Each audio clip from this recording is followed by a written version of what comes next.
identified, and if people are allowed to make claims and allegations left and right without citing their source.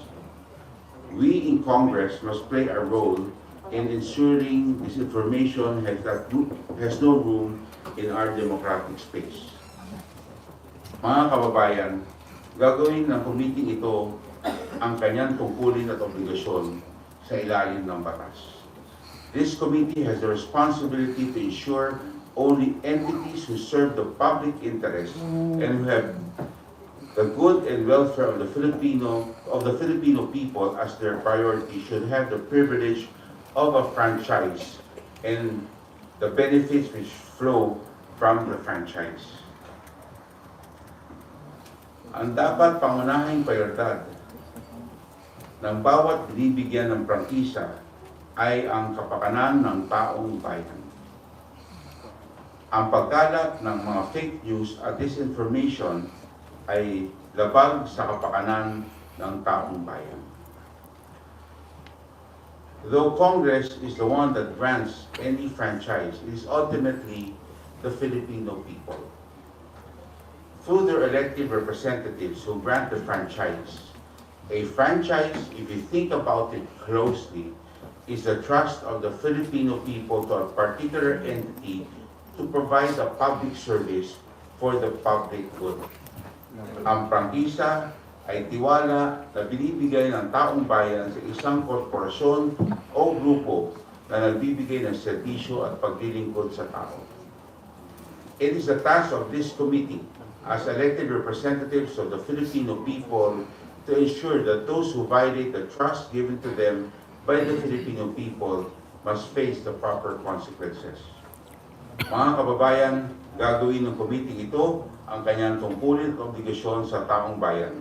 Hindi dapat baliwala ang tiwala ng taong bayan.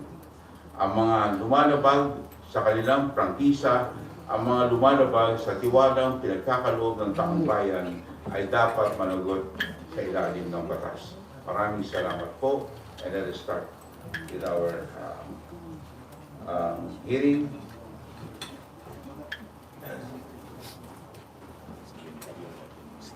The first item on the agenda is the continuation of the deliberation of the following referrals.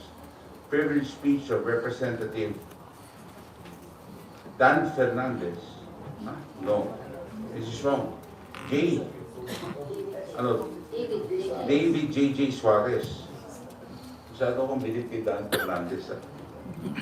Sabi ko, Dan Fernandez. J.J. Suarez delivered on the plenary on November 28, 2023 that called on the investigation of fake news pending by SMNI. House Resolution 230, authored by the Honorable Franz Castro, Arlene Rosas, and Raul Manuel, condemned the fake news pending and baseless tagging of individual groups or organizations by the SMNI. House Resolution number 1428, authored by Representative Rosas, Manuel, and F. Castro, that condemned the fake news pending baseless tagging and grave threat against ACT Party's teachers list. Rep. F. Castro by the Rodrigo Roa Duterte and SMNI. We have the list of interpreters, and we will call them on a first to register basis.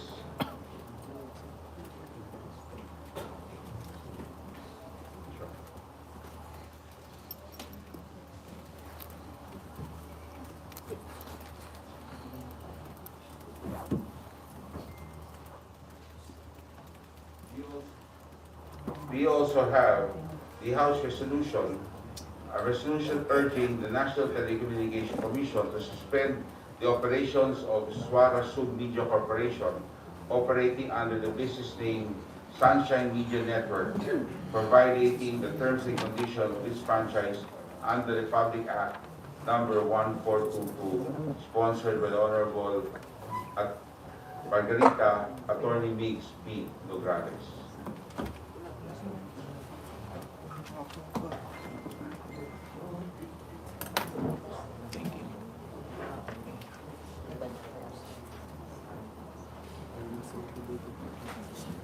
The resolution although Honorable Mix Nograles was approved in the last hearing, and that we are supposed to discuss the approval of the committee report.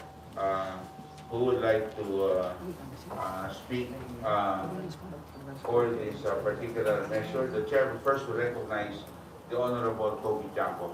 Silence is requested. Yes, Mr. Chair. May I be allowed to show a screenshot on our screen? Please. Please keep the lights if needed on the portion of the... Pwede pong lakihan, Concept. Okay. This is a social media post from SMNI, and I will read it. SMI News collabs with CGTN. CGTN, Mr. Chair, dear colleagues, is the China Global Television Network, which is one of the 3 branches of the state-run China Media Group. So, ibig sabihin, yung CGTN, yan po ay pag-aari ng gobyerno ng China. SMI News and China's state TV, CGTN, are poised to establish partnerships to facilitate the dissemination of information. The collaboration aims to enhance the exchange of news and promote a deeper understanding of current affairs between the 2 media organizations. By working together, SMI News and CGTN will deliver comprehensive and reliable news coverage to their respective audiences. The initiative underscores the significance of international cooperation in sharing diverse perspectives and fostering a more informed global community. The meeting between the executives of the 2 networks took place in Beijing, China. Mr. Chair, the reason why I'm bringing this out, because this is very dangerous, no? Kung ang isang franchise holder ay may cooperation o collab with the Chinese government, state-owned o pag-aari ng gobyerno ng China na media network, alam naman natin na ang nilalabas ng China ngayon, lalo na sa West Philippine Sea, ay puro kasinungalingan. So ano magiging epekto nito, ang tanong, doon sa binigyan ng prangkisa ng Kongreso? At ang isa pang mahalaga dito, Mr. Chair, please allow me to show naman a video clip from the last hearing.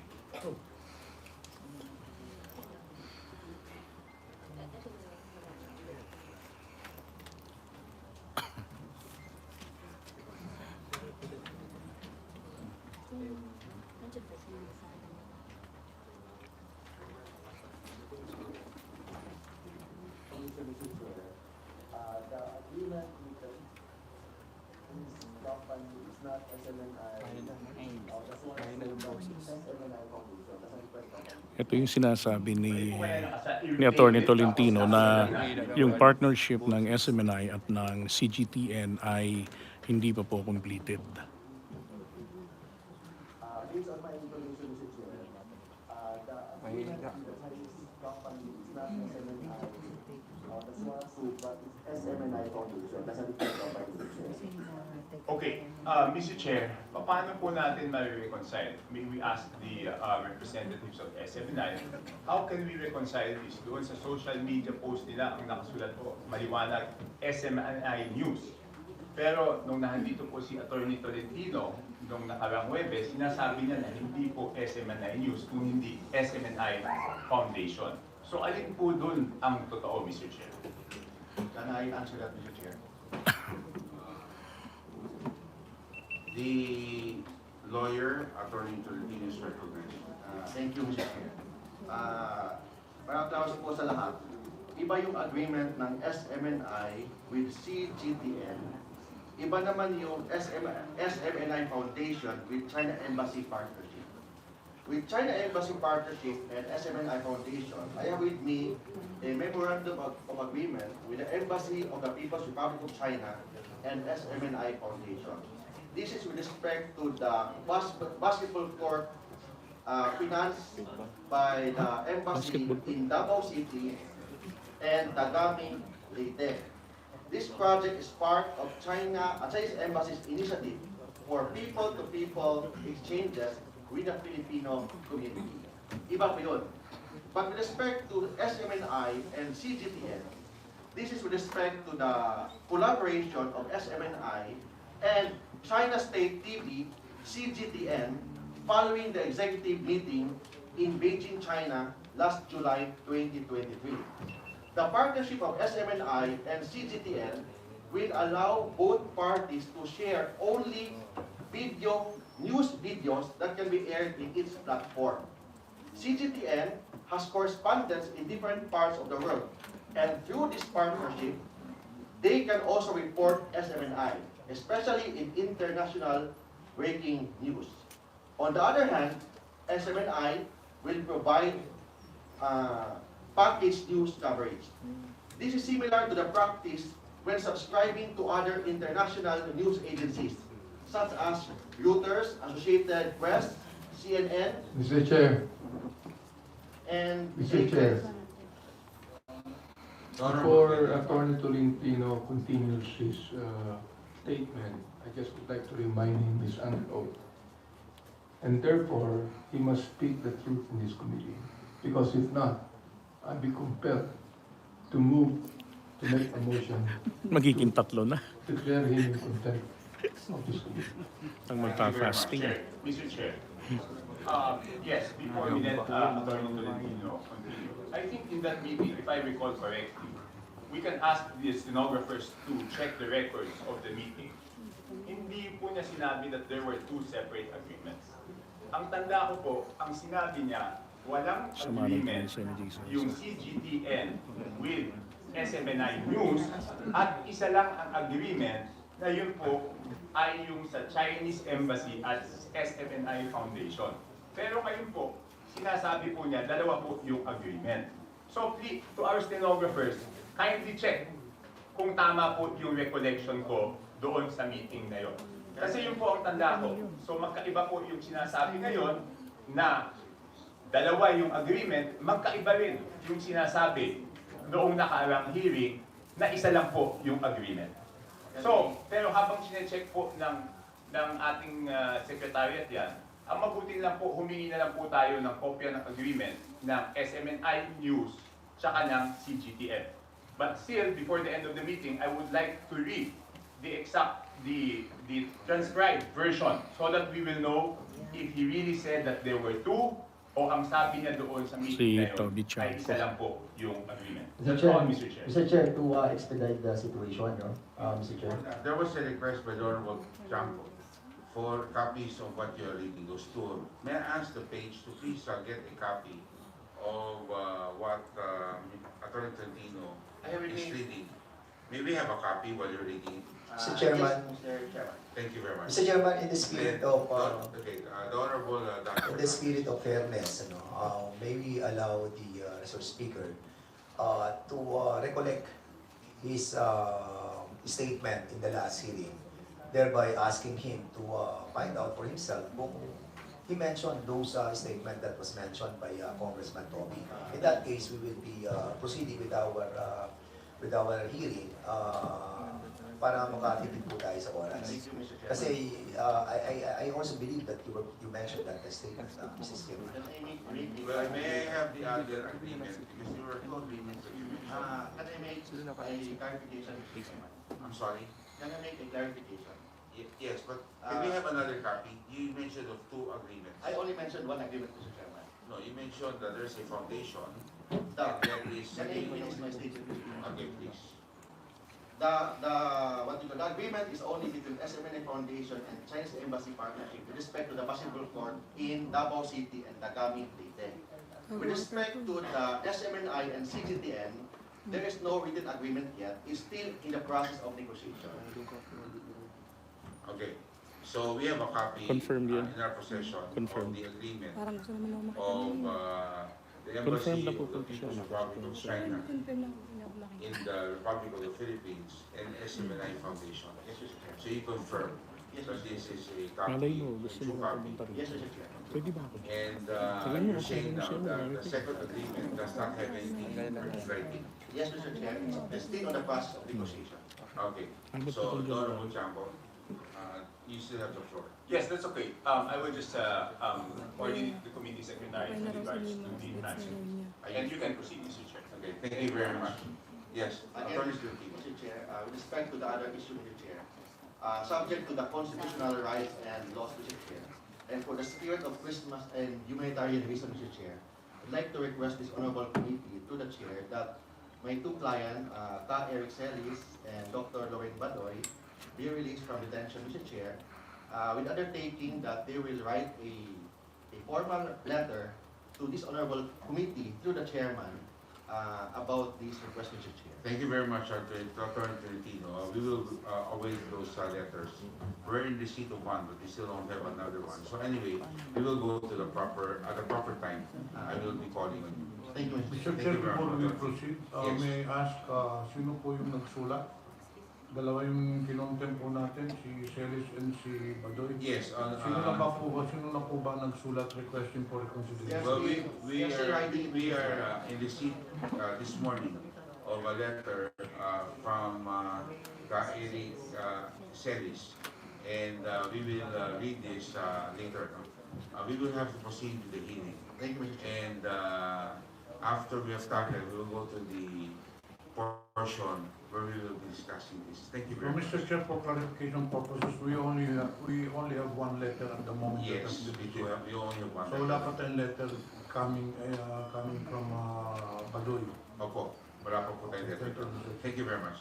So the Honorable Toby is already done with. The Honorable Benny Abante is recognized. You're the second interpreter. The Chair, I just would like to make it clear to Attorney Tolentino, no? Because he made mention that he would like the two clients he has to be released on the issue of constitutional right. I'd like to remind him that what we're doing here is also a constitutional right. Yes, Attorney sir. Tolentino, We agree with that, Mr. Chair. therefore you ought to reform your request. Yes, Just Mr. look, Chair. if you're telling us that they have their own constitutional, we have our own also here. And what we're doing right now is our constitutional right. I'd And like to therefore, you ought to reform your statement. Yes, Mr. Chair. Can I reform my statement, Mr. Chair? Okay, we will go there later, okay? Thank you. But the Honorable Benny Abante, you still have the floor for any interpretation on the bill of the Honorable Biggs Gonzalez. Mr. Chair, what I just would like to raise is that I think Madam Badoy made a statement that the House of Representatives is infiltrated with communist elements. I know that they can be able to answer it. Perhaps our lawyer here would be able to answer that. Why did she make that statement? That's why, Mr. Chair, if our request will be granted, they're willing to answer that, Mr. Chair, because they have personal knowledge about that question, Mr. Chair. So Okay, I'm in going short, to you don't have any, you can explain, The best person to answer that, Mr. Chair, is Dr. Lorraine Badoy and Dr. Celis with respect to the fair week issues, Mr. Chair, or communist issues, Mr. Chair. may I just ask, are you still lawyering for them? You were a hard lawyer in the last hearing. Are you still going to lawyer for them today? Yes, Mr. Chair. Okay, so, does it also go with Attorney Rex Suplico? Yes, Your Honor. Thank you very much. Thank you, Your Honor. Okay. So now, Honorable Abante, Yeah, Mr. Chair, you still have the floor. sa akin in the spirit of the season, we would like them to be released also. But when you begin to make statements like that, accusing the House of Representatives to have communist elements here, well, that would be a very big accusation that this House cannot accept, Mr. Chair. I'm going to continue later on with my explanation. Thank you. Thank you very much, Honorable Benny Abante. We now go to the third interpreter, the Honorable Daniel Manuel. Thank you, Mr. Chair. Magandang umaga po sa lahat. Magandang umaga. Mr. Chair, ang tanong ka related din dun sa partnership ng SMNI sa Chinese State Media Network na Chinese Global Television Network o CGTN.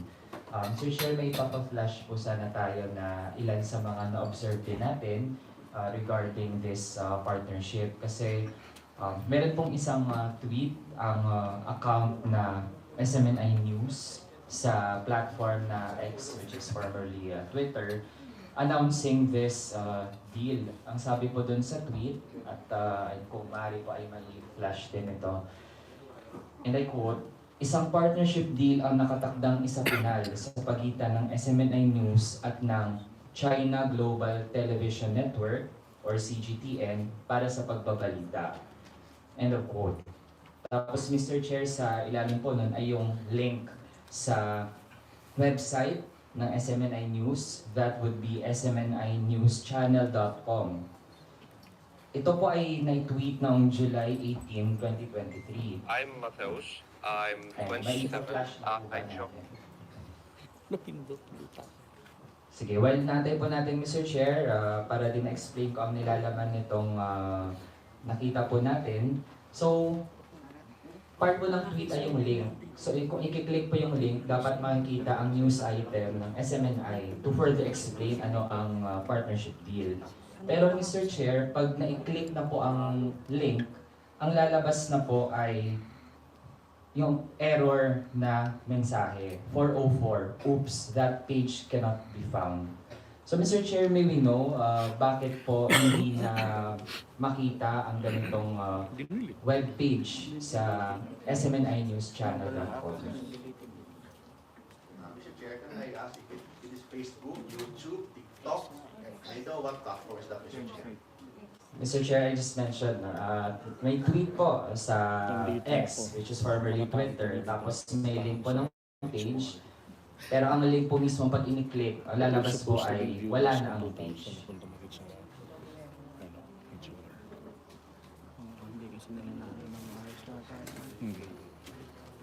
To the best of my knowledge, Mr. Chair, the Facebook, the Twitter, YouTube, tinanggal nila ang SMNI, Mr. Chair. Mr. Chair, ito po ay sa page mismo ng SMNI. It's smninewschannel.com. So Mr. Chair, ang tanging may control po nito ay SMNI, hindi po ang ibang mga social media companies or platforms.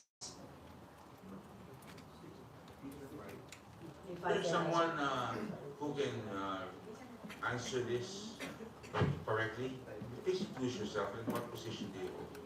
I'm Christina San Pedro, Mr. Chair, a part of the BOD but also involved in operations at SMNI. Please, Thank you. please answer. Maybe the Honorable Raul Manuel was saying, the link that he was saying was because most of our videos on our website before was hosted by YouTube, and since our YouTube Mr. Chair, allow me to channels interrupt. Hindi po connected ang inyong website sa YouTube. Mr. Chair, kasi baka malito po ang committee na ito dahil again, ang website po na ito ay mismo nasa news channel or ibig sabihin, nasa website mismo ng SMNI and no other entity has control of that website except SMNI. So, ibig sabihin, Mr. Chair, kung na-take down ang page na ito, it would be SMNI that took it down. So, ang tanong po natin, bakit hindi na available ang ganitong news item which is supposed to explain that tweet regarding the partnership of SMNI and CGTN? If I may, Mr. Chair. Is this your first time to attend the hearing? I was here sa first hearing. It's not my first, Your Honor. Were you part of the No. group that received the oath? Just today, Mr. Chair. Okay, so can you please rise and then direct the COMSEC to administer the oath to a member of the board of directors of SMNI?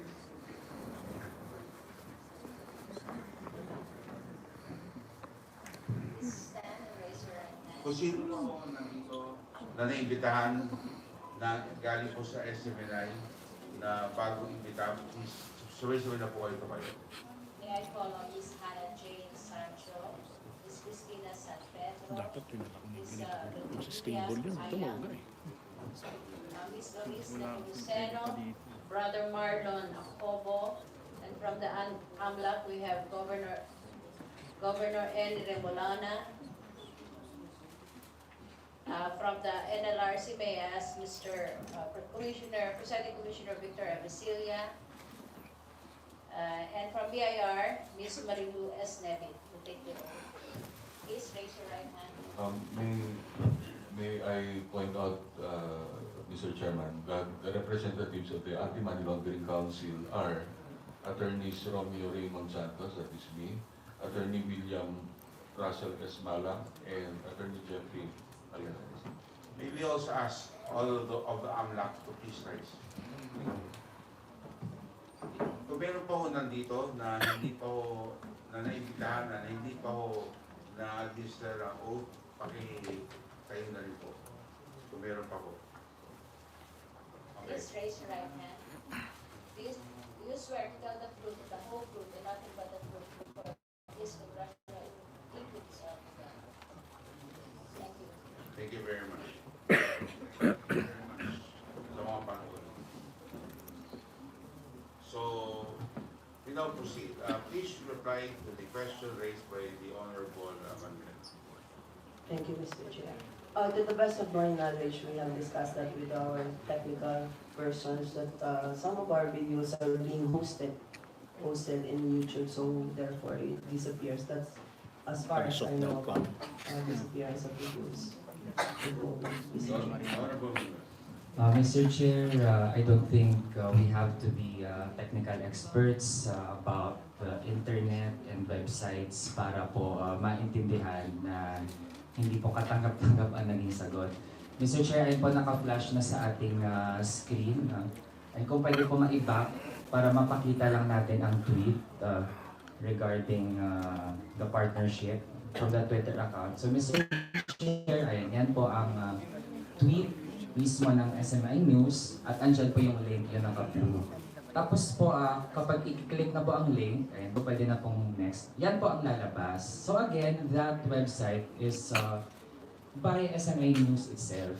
The page that is supposed to contain the news na nandun sa tweet is hosted by the SMNI website. So, Mr. Chair, maybe we can hear for one last time kung meron pong ibang paliwanag. Kasi kung wala pong ibang paliwanag, then we can only conclude for ourselves kung bakit tinanggal na iyan ng SMNI. Again, Mr. Chair, if we go back to the tweet that the Honorable Manuel is pointing out, it says that isa sa pinal po, so it doesn't mean na even nawala po yung video, which we cannot also know right now kung ano po yung point out niya na video. Ang sinabi po ng tweet ay isa sa pinal, so ibig sabihin po yung sinasabi po ni Attorney Mark kanina na ongoing po yung transaction, wala pa po nangyayaring final na transaction with CGTN. Maraming salamat po. Mr. Chair, the resource person is not answering the question. We are actually not referring to any video which is hosted by some other platform like YouTube or iba pa. Ang nasa link po ay mismo galing sa SMNI. And clearly, gusto natin i-establish ang fact na tinake down ng SMNI ang sarili nilang balita to explain the details of that partnership with the CGTN. Postbura naman siya. So, Ma'am, please Postbura. tinanggal niyo ba o inalis niyo ba? Mr. Chair, wala pa akong personal knowledge. Kung yan po ay tinake down, yun po ang to the best of my knowledge na ma-explain ko na napagbitingan namin ng IT before pa way back kung bakit nawawala yung iba namin mga videos. Sino pwede mag-explain nito? Kung hindi ko kayo ang board of directors, hindi ba dapat yung mga lahat yan, yung mga technical, mag-explain sa inyo kung ano nangyayari sa inyong website at ang inyong mga tweets? Yes po, Mr. Chair. So yun po. Is there a way you can ask that now? And I'll get back to you later. Yes po, Mr. Chair. Okay?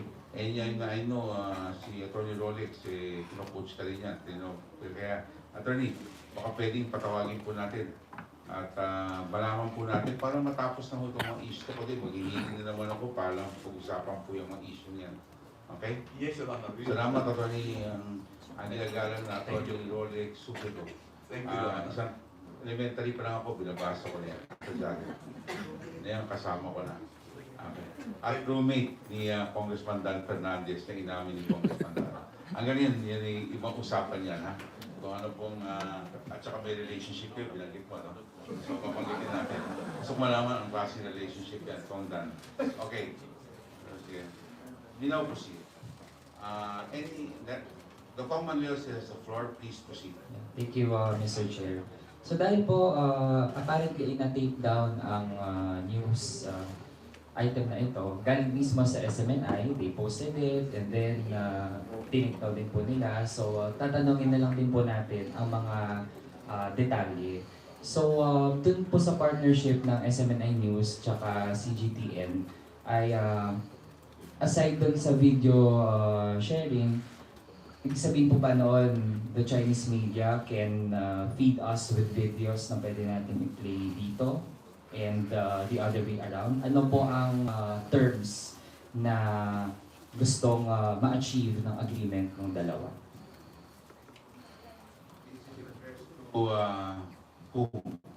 To anyone po in Anyone. SMNI. Yes, ma'am. Kayo pa rin. If I may, Mr. Chair. Yes, you may. Ang natatangi po na magiging laman po ng agreement na yan ay kung mayroon po silang video footage na gusto namin na gamitin sa aming balita, ay pwede po namin gamitin at hindi po nila kami pwedeng diktahan kung anong balita ang aming ipapalabas.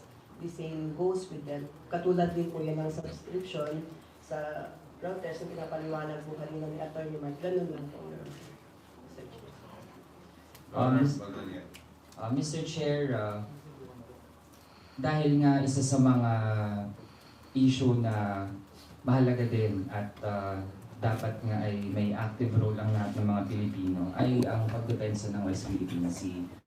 So, Mr. Chair, so far, may mga napapublish po ba ng mga balita ang SMNI in connection to the issue of the West Philippine Sea?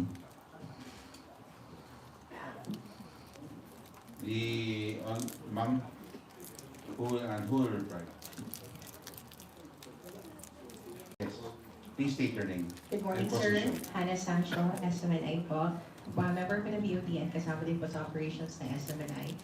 Kung ano po yung mga balita po na nakukuha ng mga reporters namin, with regards po sa issue po ng West Philippine Sea, ay binabalita po namin po. So, Mr. Chair, how often ang coverage ng SMNI regarding what is happening in the West Philippine Sea? Please proceed. Your Honor, Yes, Mr. Peck.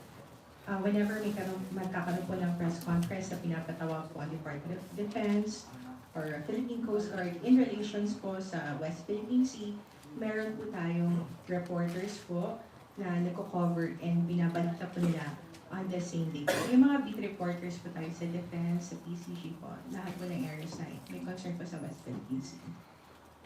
Mr. Chair, would the SMNI agree na ang West Philippine Sea ay bahagi iyan ng teritoryo ng Pilipinas?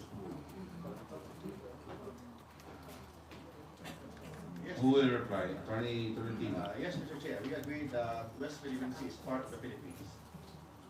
Now, Mr. Chair, with that, paano po natin matitiyak na ang coverage when it comes to this issue ay tunay na magiging aligned doon sa ating claims with the West Philippine Sea kung ang partner mismo ng SMNI ay isang media network na ito ay bahagi talaga mismo o ito ay pagmamayari ng Chinese government.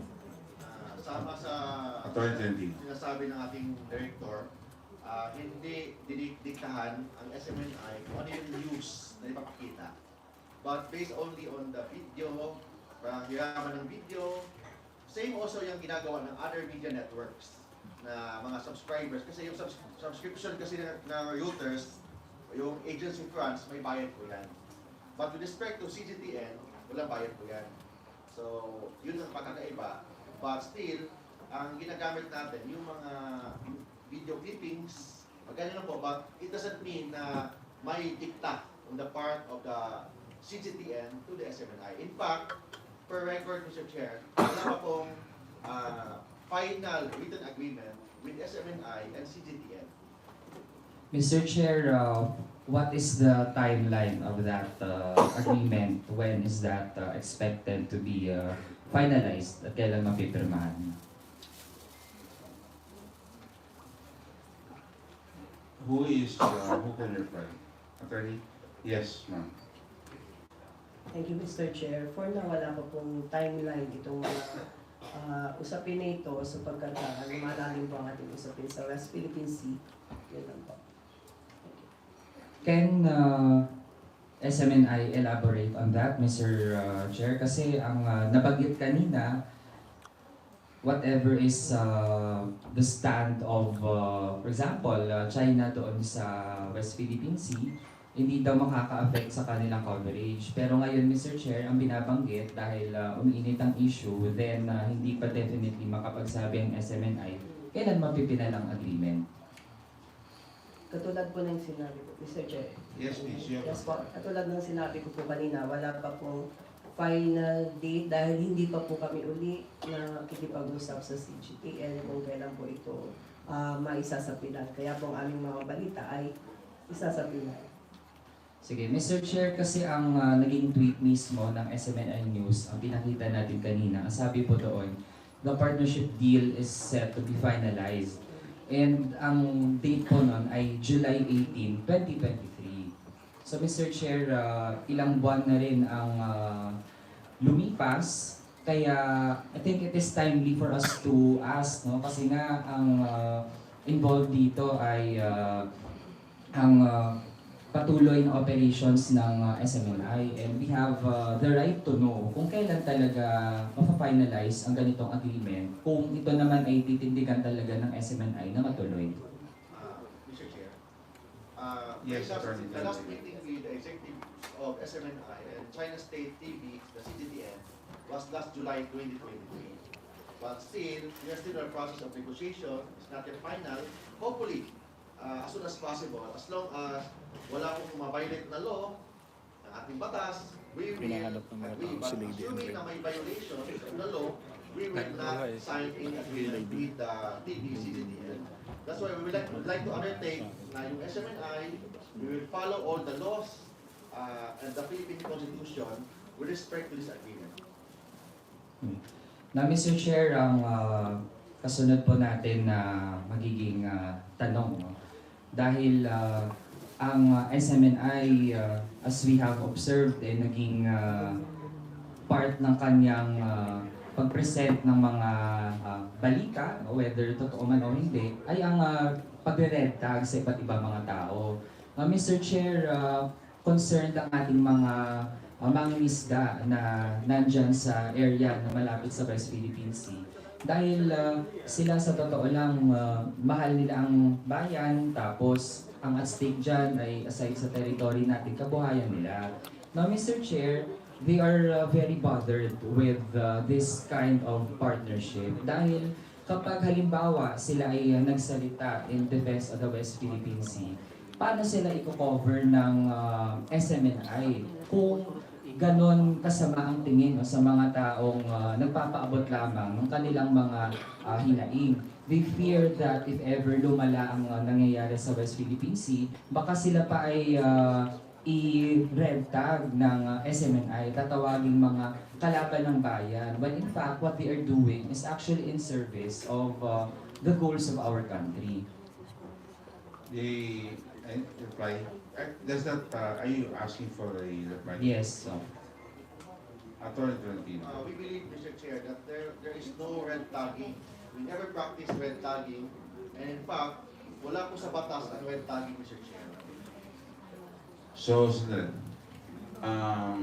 ang sinasabi nyo, hindi rin red tag. Never. Then you follow it up by, there is no law Yes, Mr. Chair. that Sinasamantala nila yun. describes red tagging or defines red tagging. To inconvenience. Mr. Chair, meron na pong mga bahagi ng ating judicial branch na nag-define ng red tagging. We have Associate Justice Marvic Lionel, nandiyan din ang Manila Regional Trial Court. So, Mr. Chair, andyan na rin po ang mga definitions. And Mr. Chair, isa nga ito sa mga mabibigat na usapin natin eh. Kasi itong nangyayaring red tagging, totoo at real siya na nangyayari. So, hindi natin matanggapin hanggang ngayon ay dinedenay ng network na ginagawa niya ito. Kasi napakarami na pong mga independent outlets and even other fact-checking agencies na nagsasabi na nagre-red tag ang SMNI. Halimbawa, Mr. Chair, so actually, maliban dun sa issue nga, diba, ng pagre-red tag sa mga defenders din ng West Philippine Sea, ay napakarami ding mga usapin pa. For example, Mr. Chair, we have Vera Files na nag-fact check ng isa sa mga claims ni Lorraine Badoy Partosa. Ang sabi po nila ay, for example, we have Jonathan De Santos na isang officer, actually chairperson ng National Union of Journalists of the Philippines, Mr. Chair. So, supposedly, if SMNI claims that it is a legitimate media organization, then dapat katuwang niya, no? At pinoprotektahan din niya ang kanyang kapwa media. And right now, they are even appealing to other media outlets to defend its freedom of expression. Pero Mr. Chair, inabuso ng SMNI ang kanyang freedom of expression to the point na pati media ay nire-red tag nila. So, Mr. Chair, meron po ba tayong resource person mula sa, for example, media practitioners natin?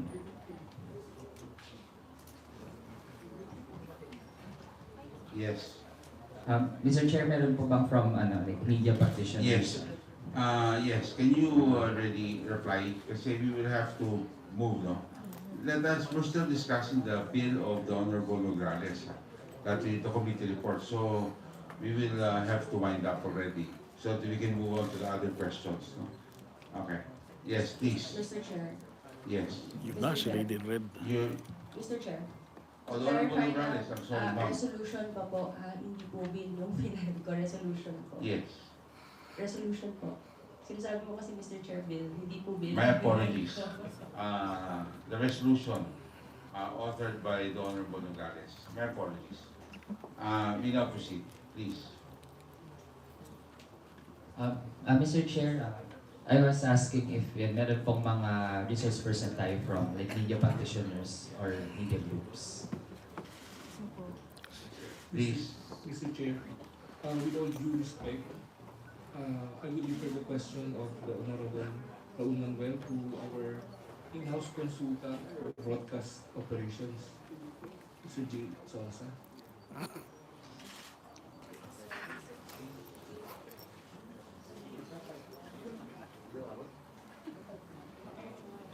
We have in our presence to represent SMNI, Mr. J. Sonsa. You have the floor, sir. Maraming salamat po, Mr. Chairman. With respect to the things that were elucidated, explained by the Honorable Congressman from the Pagdinig. Yes, sir. For as long as there is a jurisprudence and there is an approved law pertaining to red tag, I'm sure any and all media practitioners will follow it. In the meantime, that there are no laws, or what he was mentioning were independent opinions of some associate justices. Mahirap pong pangunahan namin ang mga ating Supreme Court, ang House of Representatives, ang Senate, na gagawa kami ng bagay na hindi naman naayon as we were simply, if there are, kung meron po kayong naisip na na-red tag kayo, perhaps it was simply because there were descriptions which were pronounced by the very Anti-Terrorism Council. But it is not because it was a personal or a network practice to red tag you. Pero tinitiyak ko po sa inyo, kapag ka may batas na bawal yung ganon, susunod po kami. Maraming salamat po. Mr. Chair, to respond and to wind up, we have three branches of government. While sa atin po, Mr. Chair, we filed a bill to criminalize red tagging. Pero habang wala pa po yan, hindi ibig sabihin na wala tayong gagawin kapag nangyayari ito. And in fact, kaya natin sinasalang ang mga resolution, ang isang resolution and other resolutions at mga batas, panukalang batas dito. Dahil gusto nating mapanagot ang mga actually supposedly nasa media, pero sila din ay nasa forefront ng red tagging na ang batayan nito, Mr. Chair, ay maraming kasinungalingan. Kasi napakadaling maghabi ng kasinungalingan. We can have 1,000 versions of lies. Pero ang katotohanan kasi, Mr. Chair, nag-iisa lang yan. At yan ang mahirap na gawin. At yan ay dapat ipagkatiwala natin sa mga credible media organizations. And as we can see right now, SMNI is a huge exception. Hindi lamang sa journalistic standards, pero sa paano ina-uphold ang katotohanan, Mr. Chair.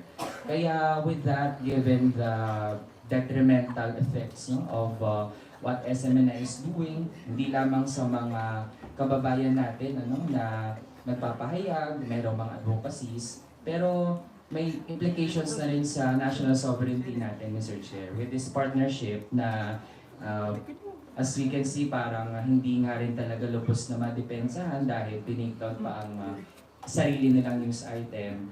So that's why kailangan talaga, Mr. Chair, merong managot doon sa mga maling ginagawa.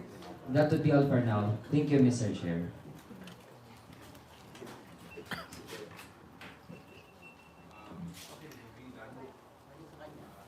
Manuel, after that, we will go to the Honorable Gutierrez. But before that, the Chair would like to recognize the new members that entered the hall after the roll call was made. Of course, the Chair would like to recognize the Honorable David J.J. Suarez of the 2nd District of Quezon, the Honorable Edsel Galeos of the 2nd District of Cebu. He is in here already. Of course, I saw the Honorable Jervin Luisco of the 2nd District of Batangas. Welcome, ma'am. The Honorable Daphne Lagon of the 4th District of Cebu. Welcome to my neighbor. The Honorable Jeff Ponghun, the 2nd District of Zambales. To the equally good-looking representative of the City of Parañaque, the Honorable Congressman Edwin Olivares. Thank you for coming. Of course, to the Honorable Christian Unavia of the 1st District, Misamis Oriental. And last but not least, to the hardworking Honorable Member of this Congress from the 2nd District of Marikina City, who promised to be here after the BICAM. And I hope the budgets have improved. The Honorable Stella Luz Kimbo, the 2nd District of Marikina City. Welcome, ma'am. And of course, yes, I was looking for him early on. The Honorable Alan T. Is he here? Sir, welcome. We now proceed. Mr. Chair. Wait, the Honorable David Suarez. David Suarez has rejoined there. Then the Honorable Dan Salvador. Doon lang Will sa now have point also another question. Yes. Thank you. Doon sa point na ni-raise ni Congressman Manuel, I understand it was the president of SMNI. Sir, are you with us today? Yeah. I understand you represented SMNI in Beijing in July this year to talk about the partnership between your two networks. Can you please further elaborate on the details of this partnership between these two networks? Thank you, Mr. Chair. SMNI has collaborated with China's state TV CGTN following the executives meeting in Beijing, China in July 2023. Nag-usap po kami kasi in-invite po kami nila doon sa pag-cover ng ASEAN Games. Yun yung parang unang usapan na magkaroon kami ng collaboration na makahingi kami ng mga videos ng mga palaro doon at may balita dito sa atin sa Pilipinas. At doon nagmula ang magiging partnership sana na gagawin pero hindi pa na-finalize hanggang ngayon. So, but for now, hanggang sa video sharing lang po kung ano po ang pinakamagandang balita, may mga breaking news na kailangan malaman po ng mga Pilipino ay binabalita po ng SMNI. Ganun din po kung meron pong balita na nasa Pilipinas na gusto rin malaman ng mga Chinese. Ganun din po kasi ang practice ng networks dito sa Pilipinas. In fact, marami pong humingi sa amin ng videos, binibigyan po namin sila as long na merong courtesy po ng network na kung saan sila humingi. Ganun din po kami humingi po kami sa kanila. Ganun lang po kasimple ang partnership. Wala pong ibang sa ngayon din po hindi po nakafinalize at wala pong pinirmahan ng mga partnership po. Hanggang verbal agreement lang po, Mr. Chair. So thank you very much. So Mr. Chair, in other words, wala pa pong dokumentong draft Wala pa between po, both parties? Wala pa po, Mr. Chair. Okay. Thank you very much, Mr. Chair. I just want to share kasi yung concerns ni Kong Manuel. May lumalabas kasi sa China news na yung mga Pilipino ang naging aggressive sa West Philippine Sea. Binaliktad po nila yung kwento. Iba yung kwento sa kanila doon sa tunay na nangyari sa mga Pilipino. Kaya ito po ay medyo may pangamba din para sa akin. Dahil alam naman natin, di ba, there are always two versions to the story. But you know, as Filipinos, we always have to support that which the Philippine government holds. So thank you very much, Mr. Chair. Thank you very much. Before I give it to the Honorable Rog, I just opened the letter now. It's addressed to me. This is response to a December 6th invitation for your committee for me to appear on a hearing at its hearing on December 11 at 11 o'clock a.m. I have not been an officer of Swara Sub Media Corporation from the time of the enactment of Republic Act 1442 up to the present. Hence, I must respectfully send my regrets for my absence in the hearing today. Sincerely, Pastor Apollo Smni. Do you confirm that he is not an officer since the renewal of the franchise in 2019? The Honorable Mr. President, Mr. Secretary, hindi po opisyali siya po. Kasi inibitaho namin sa hearing yan na ito si Pastor Tiburoy. Mr. Chair, hindi po. So, pati owns, may shares po siya sa kumpanya. Establish po natin yun. Yes. Thank you, Mr. Chair. Yes, Attorney. May I be recognized? Suplico, you're recognized. Your Honor, in 2018, Pastor Apollo owned 1.5% of the stock holdings of Swara Sub Media Corporation. But sometime in 2021, 2022, he donated his shares to the cooperative, which is now cooperative is now listed as a stockholder of Swara Sub Media Corporation as of the filing of the 2023 amended GIS. When did in 2020, wala na po ba si Pastor Tiburoy? 2020, he was still a Officer? No, not an officer, Your Honor, but a stockholder. Yes. As to 1.5%. Correct. 2023 siya nawala eh. 2020, sometime in 2022, Your Honor. Okay. So kaya nga, pag report sa 2023, wala na po yung pangalan niya. That's correct, Your Honor. And he has 0 shares in SMNI or Swala Yes. Soup? At the moment, yes, Your Honor. No shares? No shares at all. Okay, under his name. Yes, Your Honor.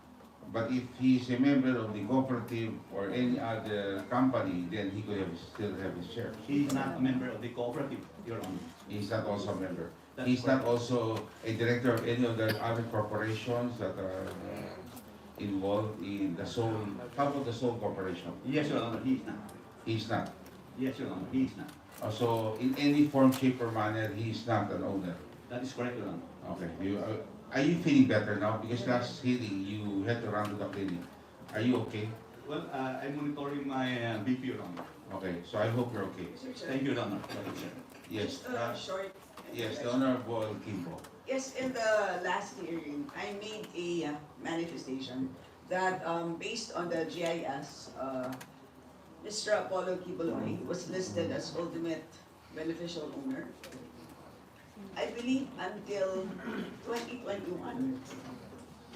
So, can we hear a confirmation Well, they, from Attorney Santos? Or maybe the question is, until when was he the ultimate beneficial owner? Okay. Attorney Rolex Supremo. Your Honor, I'm holding a copy of the amended GIS for 2023. In the last, he's not a stockholder of record So that's as of this time, Your Honor. no earlier, sir. So the question is, until when was he ultimate beneficial owner? So the GIS that I read in the last hearing were, I believe, 2021 and 2022. So ang pinakita po natin was a change in ownership or change in UBO from 2021 to 2022. So sa pagkakaalala ko, as of end 2021, siya po ang nakalista ng UBO. Let me check the record, Your Honor. I wanted to speak Okay. to the record. Can you, I'll go back to you, Attorney Suplico. Thank you, Your On Honor. 2 points. One, yung kanina sa IT, the turning down of who put down the page, and this issue raised by the Honorable Kimbo. You will have to validate also because the documents held by the Honorable Fernandez says hanggang 2020, but your answer to me earlier was 2022. So we would like to know a clear response under oath on this issue. The Honorable Francisco, the Honorable Ramon Gutierrez is recognized. Oh, I'm sorry. The Honorable Franz Castro, then the Honorable Ramon Gutierrez. Thank you. Mr. Chairman, point of order. Well done, Isn't Fernandez. it the policy of the rules of this committee to have a alternate on the Yes, asking? my apologies, the Honorable Dan Fernandez, because I'm just following the list of, as I stated earlier, it's the first to register will be acknowledged. Don't get me But, wrong, don't yes, want to undermine okay. the minority, Yes, but it yes. is the policy of this. Yes, so I will, yes, I would like to give way first to Honorable Franz Castro.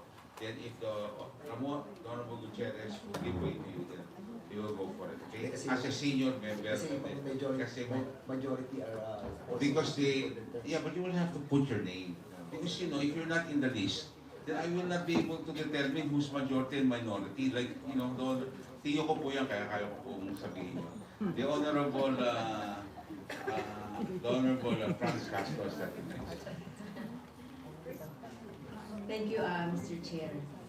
So ito dapat tatanong ko nung second committee hearing, the rundown of the different cases filed against Lorraine Badoy and also to Lorraine Badoy. Okay? Siguro ang unang tanong ko po, Mr. Chairman, si Attorney Tolentino po ba yung attorney rin or counsel po ni Lorraine Badoy sa lahat ng kaso? No, Mr. Chair. I've already engaged with respect to this hearing, Mr. Chair. Okay. So thank you po, no. Siguro for the for the information ng ating committee, tina-rundown ko lang po yung ilan sa mga red tagging na ni Lorraine Badoy na nakasampa na ngayon doon sa iba't ibang mga complaint. na in relation din po doon kay Representative Pimentel last time. So, noong April 9, about kay Maria Ressa, yung April 19, 2022, this administrative complaint filed by the Office of the Ombudsman, violation of Section 4A of the Code of Conduct and Ethical Standards over malicious and defamatory posts and articles against journalists. So, Ressa listed as at least 9 instances when Badoy branded her as an enemy of the state, using his verified Facebook page or through official websites. So Badoy had also falsely declared Rappler as an ally and mouthpiece of the CPP-NPA. So ito po yung isang kaso. Familiar po kayo doon sa program. I have no personal knowledge with respect to that case, Mr. Chair. So wala kayong ano. So next, Mr. Chair, another one, Mr. Chair, yung former Kabataan Representative Sara Elago. On December 7, 2022, this is also an administrative complaint. Di magkamayaw yung Violation of SMNI code of side. conduct and ethical standards for public officials and employees against 6 officials of NTFL, including Badoy, filed with the Ombudsman.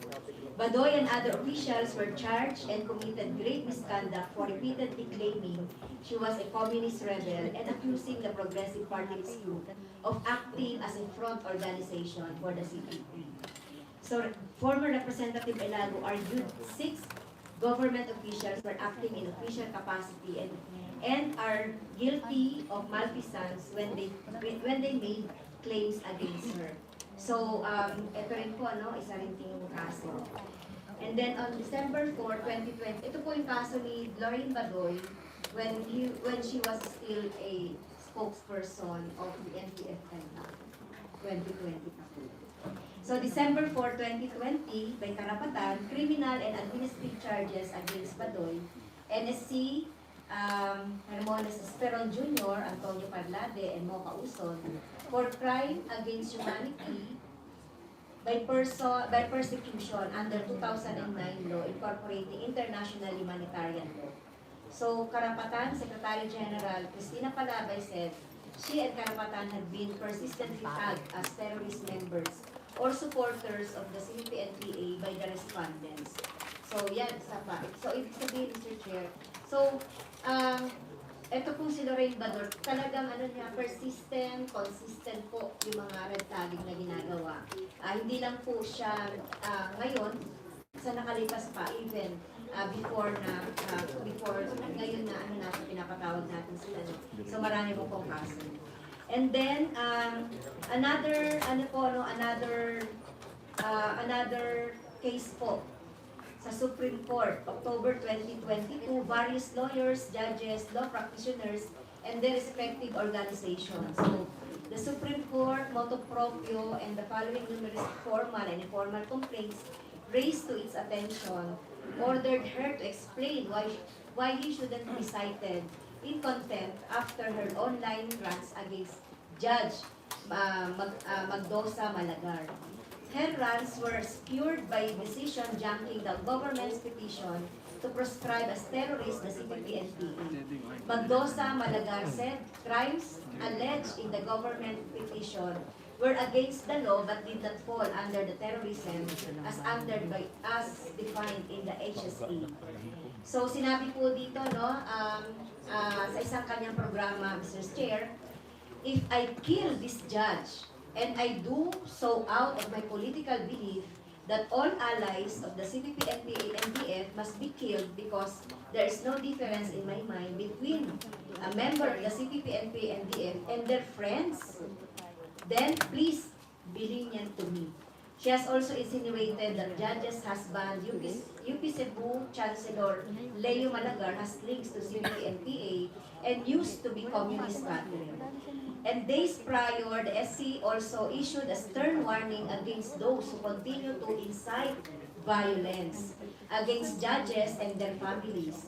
It said such action will be considered as contempt of court and will be dealt with accordingly. So, sinasabi natin, Mr. Chair, dito, yung about po dun sa mga red tagging. So, meron na po itong, jurisprudence na binanggit po ni Representative Manuel, at meron na rin po itong nasa Supreme Court.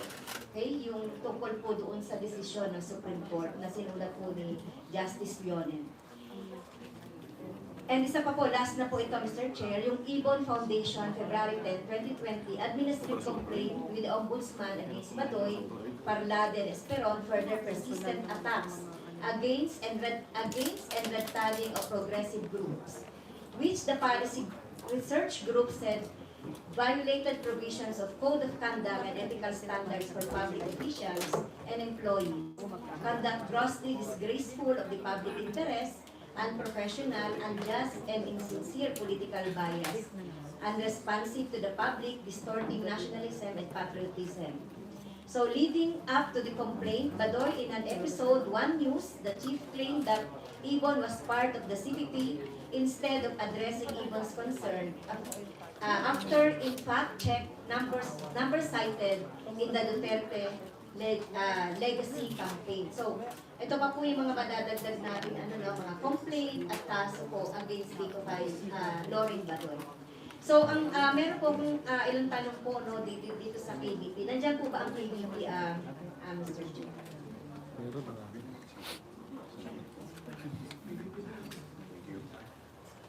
Yes, meron pa po akong mga ilan pang question po. Ayan, sinabi ko lang po yung mga ilan pang mga kaso, Mr. Chair. So, ito ang kasi doon po sa mga binobroadcast po ni Lorraine Badoy at saka ni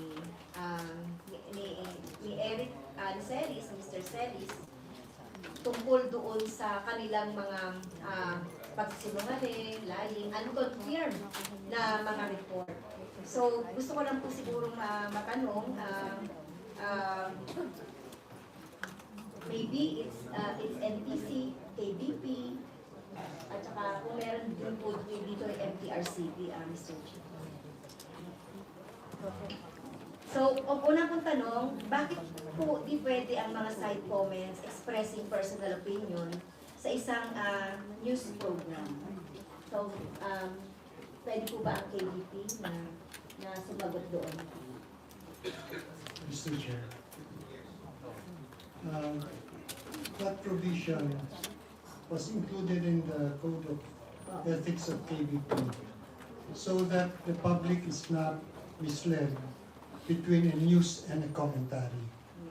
So there should be at least a separator between a news item and the commentary, or the person on board specifies that that is a comment. As a disclosure, Mr. Chair, this provision is under review with the KBP because of the changing style of commentators and newscasters. But the important thing is there should be a distinction between a comment and a news item. Thank you, Mr. Chair. So isa pa pong tanong, dun po sa tatlong agency natin kung sino po yung mga whether it is true or false, so pwede rin pong explain.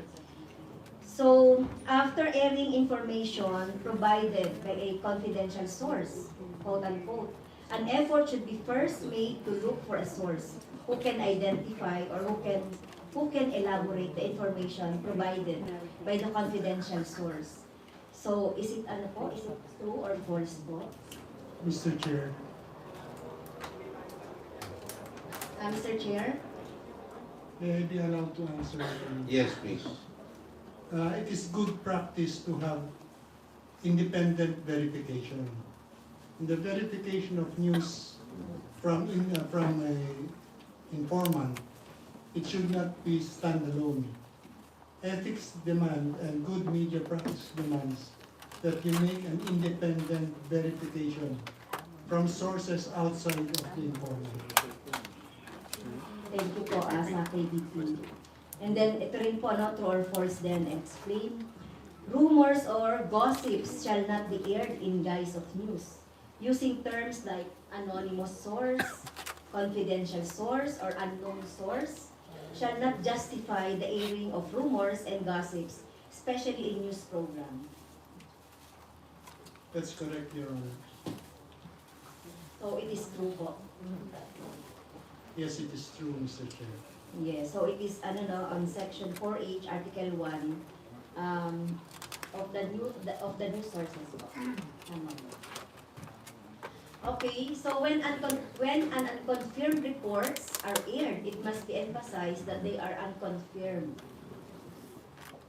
True or false? That is correct, Your Honors. Okay. So sa SMNI, so programs intended to malign, unfairly criticize or attack a person, natural or juridical, are prohibited. Tama ba? Mr. Chair, I'd like to manifest, Mr. Chair, that SMNI is not anymore a member of KBP, but we have our own policies, internal policy of our company to follow the highest standard of journalism. In fact, our motto is truth that matters. So that's our motto, Okay, Mr. Chair. so ibig mo sabihin kung hindi ka member ng KBP, so your program can malign, unfairly criticize, or attack a person, natural or juridical. No, Mr. Chair. So, No, Mr. Chair. dahil hindi na kayo KBP, sabi mo eh. So ang tanong kanina, is it true or false? Programs intended to malign, unfairly, etc. Sinabi mo dahil hindi ka na member. Although it is in the section 2, article 4, on personal attack. Even though, Mr. Chair, that we are not part anymore of KBP, we have our own standard of journalism, Mr. Chair. Mr. Chair. Interjection. Here that they just withdrew their KBP accreditation after the first hearing, Yes. before the second hearing, or on the day of the second hearing. So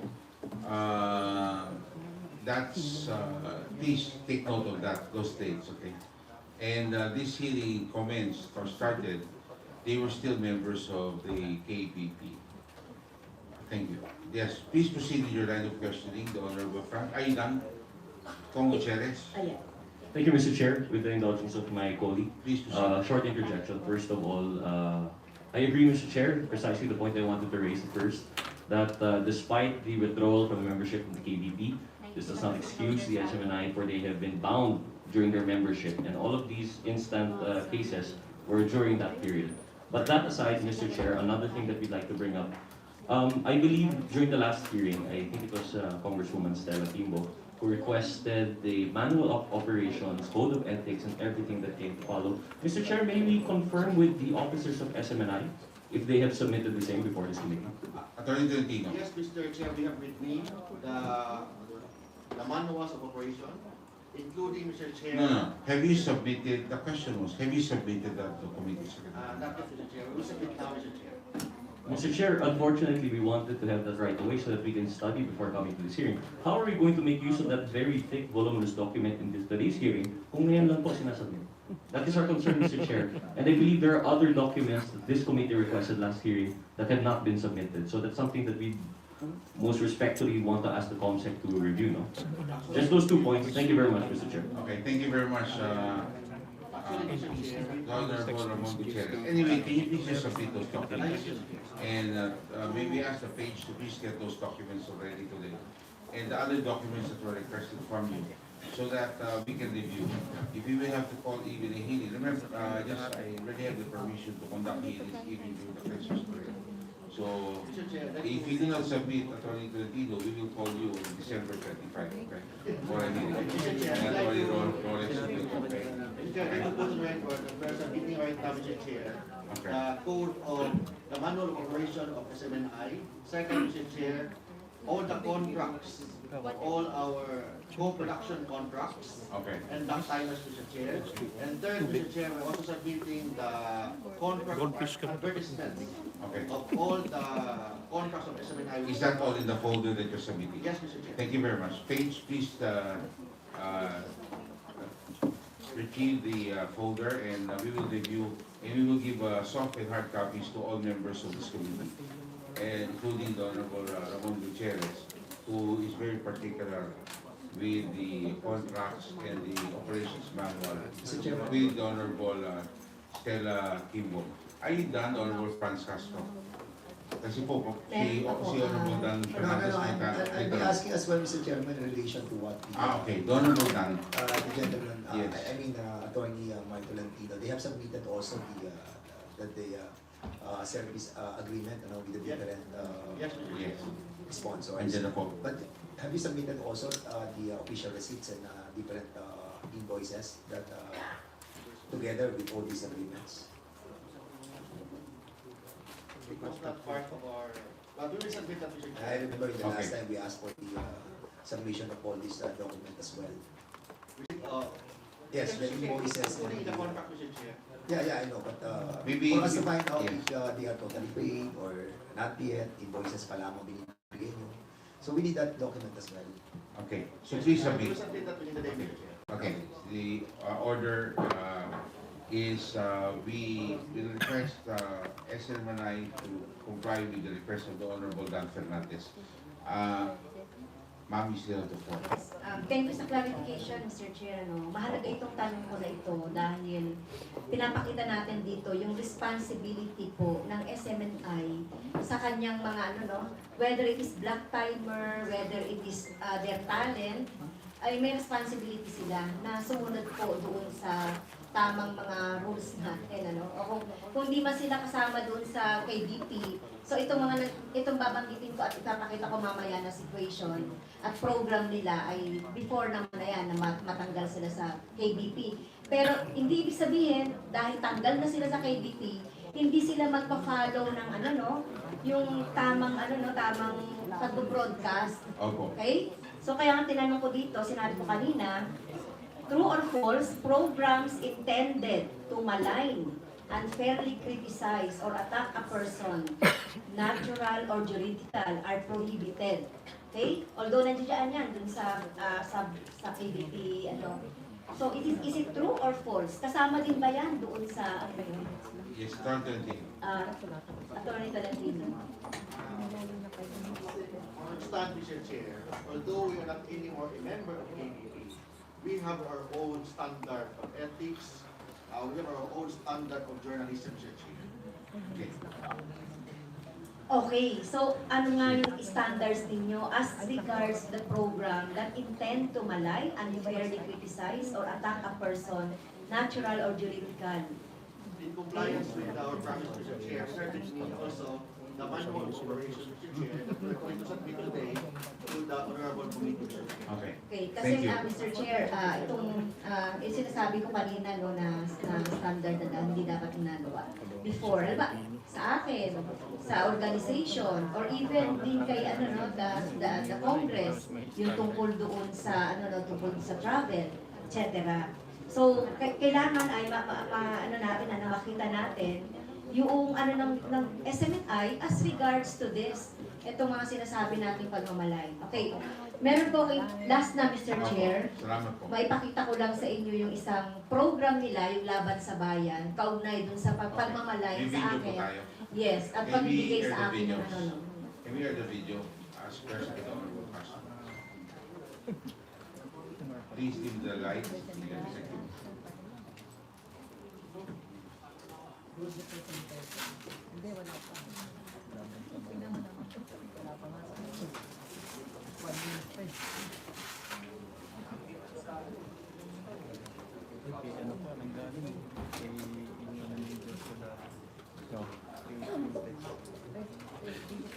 It's latest.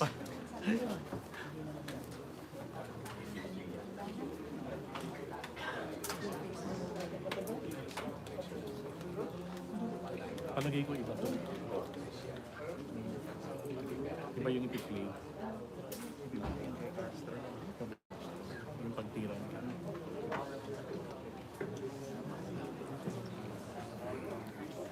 Kanina na mga kababayan, magpansin ko, soft tone ang komite. Pero ngayon, paanghang na ng paanghang ang Sir Chair, meron nga usapan. technical problem. Kung nakaantabay tayo sa video kasi yung ito video ni channel na ito, Prangkisa, is pa mga kabayan yung na-delete na Mr. video. Chair, kasi in the interest of time. Na-delete na channel. Pwede mo lang ayusin muna sa balikan tayo. Yes, oo. Pakita na lang. Pero hindi pa ako sinasagot eh, no? After siguro ng video na yon, sagutin ako na kahit na yung internal ano nila, nakalagay ba yun sa yung tinatanong ko kanina. Yung pagmamalay, unfairly criticize, i-attack ang person, natural or juridical. Pag naayos yung video, balikan namin kayo sa round 2. Thank you very much. Okay, Pero kailangan kasi pupunta tayo kay Congressman Nograles kasi marami po mong tatanong. Pero alam po ninyo, napakabait ni Kong Dan Fernandez, papahuli na raw siya. Magbibigay daan muna siya kay may papasok po si Congresswoman Kimbo. Yes, Mr. Chair. Housekeeping lang po. Yes. This pertains to the letter of Pastor Tibuloy, which you read earlier. So, dito po, he mentions that he had not, well, according to him, he had not been an officer of the corporation from the time of the enactment of RA 11422, which was in 2019. And this is the reason for why he says he should be excused from this hearing. However, Mr. Chair, so first of all, based on our records, as of 2021, he was listed as ultimate beneficial owner, and that's based on the documents submitted to us. And as we know, ultimate beneficial owner means that he effectively controls the corporation. Of course, he can argue that may technicality hindi pa rin officer, but ngayon pa man, ibig sabihin nun, marami siyang kaalaman being, having effective control over the corporation. Number 2, pwede ba natin malaman, so sa ngayon po, ang executive pastor ay si Pastor Acobo, tama ba? Yes, Mr. Chair. Yes, Mr. Chair. Prior to him, sino po ang executive pastor? Pastor Apollo C. At nagpalit sila noong December 19, 2022, tama Yes, po ba? Mr. Chair. Okay, so in which case, si Pastor Kiloy ay executive pastor up to December 19, 2022. Tama po?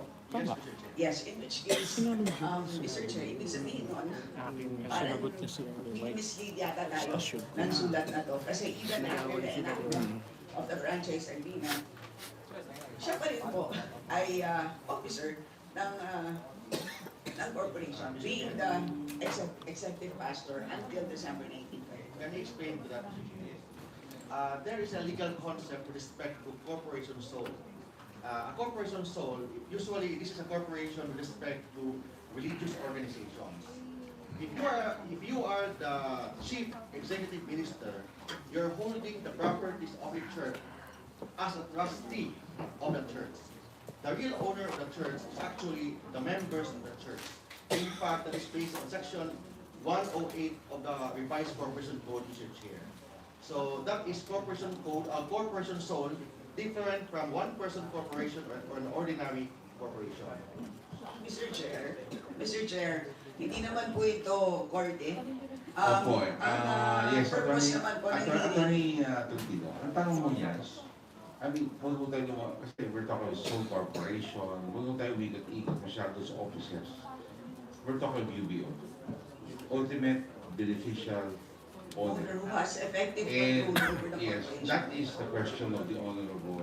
Yes, in which case, Mr. Chair, which means that he has sufficient information and therefore may kakayahan po siya to shed light on the matter Alam ko, at hand. UBO So, kayo, in alam which niyo case, na. Mr. Chair, ang sa akin lang po is we must insist that that he appears before us. You know So, why? yun lang po, Alam Mr. mo, Chair. alam po ninyo, Attorney Gatyan. In the letter kasi, sabi niya, nung nilalinig yung Prangkisa niya noong December 19, 2019, hindi na raw siya officer. Yun ang sulat. Ang tanong niya, he may not be an officer, but he is still the UBO. He was never an officer of SMNIp. Correct. No, but nakalagay nga ron. Pero you know, now, he is still the UBO. So he's invited being the UBO. So in the next hearings, we will now, I mean, the records that you've submitted to the committee shows that he is and was the UBO until 2019. 22 before the so hindi po siya mali, hindi ho tugma dun sa sulat ho na binigay niya. Yun ang point of the council ni Congresswoman Stella Kimbo. Hindi po siya tumutugma because importante ho dito sila talaga may-ari nito. We're looking at ultimate beneficial owner. I think, Mr. Chair, the best person to answer is the lawyer of Pastor Kibuloy. Who is? Here, Mr. Chair.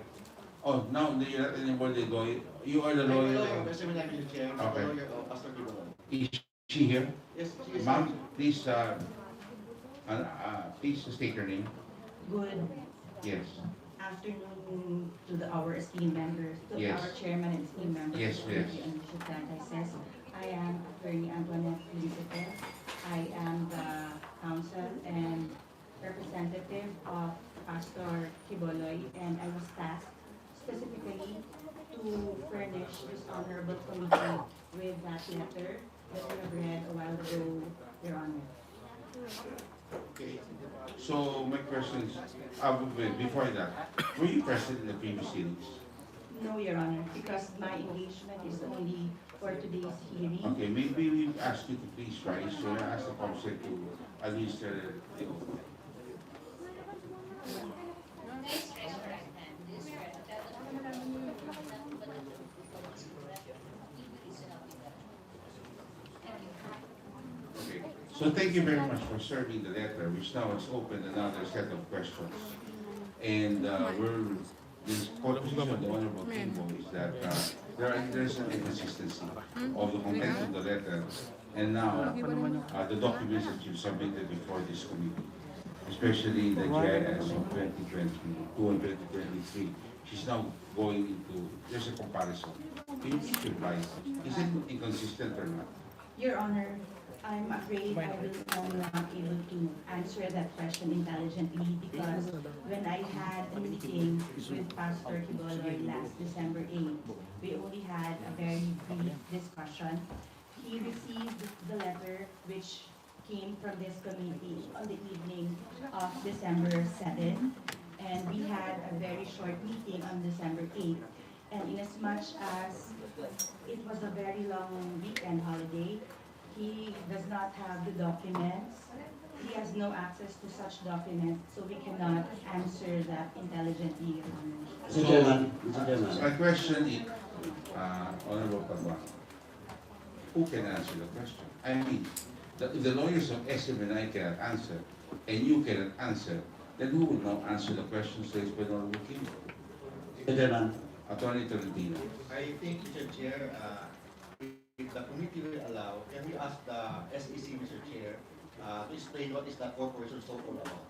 Mr. Chairman. No. That's not a matter of business. Yes, please. The Honorable Paduan, the Honorable Kimbo, are you going to give way to the Honorable Paduan? Yes. She has the floor. The Honorable Paduan. Thank you, Mr. Chairman. Mr. Chairman, the lawyer, Pastor Kiboloy is present. But yung trabaho nila is to just submit to us the letter of to the invitation of this committee. And I think sinabi niya wala siyang knowledge. And the letter of Pastor Kiboloy, it's up to the committee if we will accept or not. Diba? And we cannot question the details from the lawyer because in the first place, nasagot nga, hindi niya may detalye, hindi niya alam ang detalye. So, Mr. Chairman, it's up to the committee, to the chair, to decide whether in the next hearing, we still invite Pastor Kiboloy. Because it's up to us to decide. Okay, thank you very much. We will decide on that later. Thank you very much, Honorable Paduano. So, because the only reason why I acknowledge your mom is because the authority said to acknowledge, requested that you will answer the questions being raised by the Honorable Kimbo. Now, you can also answer the same questions being raised by the Honorable Kimbo. So we're still left in a quandary as to his being the UBO, which we're really interested in. The Honorable Yes, Kimbo. Mr. Chair, I will simplify my questions, just based on the letter. The letter says, I've not been an officer of the corporation from the time of the enactment of the RA, so that's 2019. Hence, I must respectfully send my regrets for my absence in the hearing today. So, Ang sinasabi pa dito sa liham ay dahil hindi daw siya officer, wala siyang sufficient na information and therefore hindi na siya a-appear ngayong araw. Yun bang ibig sabihin nun? Ipaliwanag niyo lang. Yes, Yun ang logic. Yes, Yes. or no lang? Yes or no lang? Para madali. Yes or no? Yes, because he's not an officer and the invitation states. So sa tama, it has to do with not having sufficient information. Yes. Correct. Okay. However, it is very clear, based on our documents, and I will furnish you a copy, that he is, or he was, ultimate beneficial owner at April 29, 2021, which is beyond the enactment of the RA, which is 2019. Okay? And as ultimate beneficial owner, he has effective control over the corporation. Now, will you agree with me that having effective control over a corporation, would you have sufficient information about the corporation? With due respect to the Yes or chair. no only. If you With have due respect- effective control over a corporation, any corporation, if person X has effective control over corporation Y, does person X have sufficient information about corporation Y? With due respect to the chairman and members of the committee, as I said, the engagement of Pastor Kibolag to this representation was solely. I am asking about person X and corporation Y. Again, I am not privy to that specific matter, Mr. Your Chair, Honor. our attorney is not being No, responsive, so. I know, yeah, you were introduced as the lawyer of Pastor Only- Kibuloy. Just to deliver, are you trying to tell me that you were sent here, ma'am, just to deliver the letter to the Yes, Your chair? Honor. That's the only thing? You're not Because, supposed to answer any question? Yes, Your Honor, because the Pastor Kibola respects the today's proceedings, despite the very short period of time was given when he received the invitation. As a show of respect to this committee, he wanted to have someone personally deliver the letter.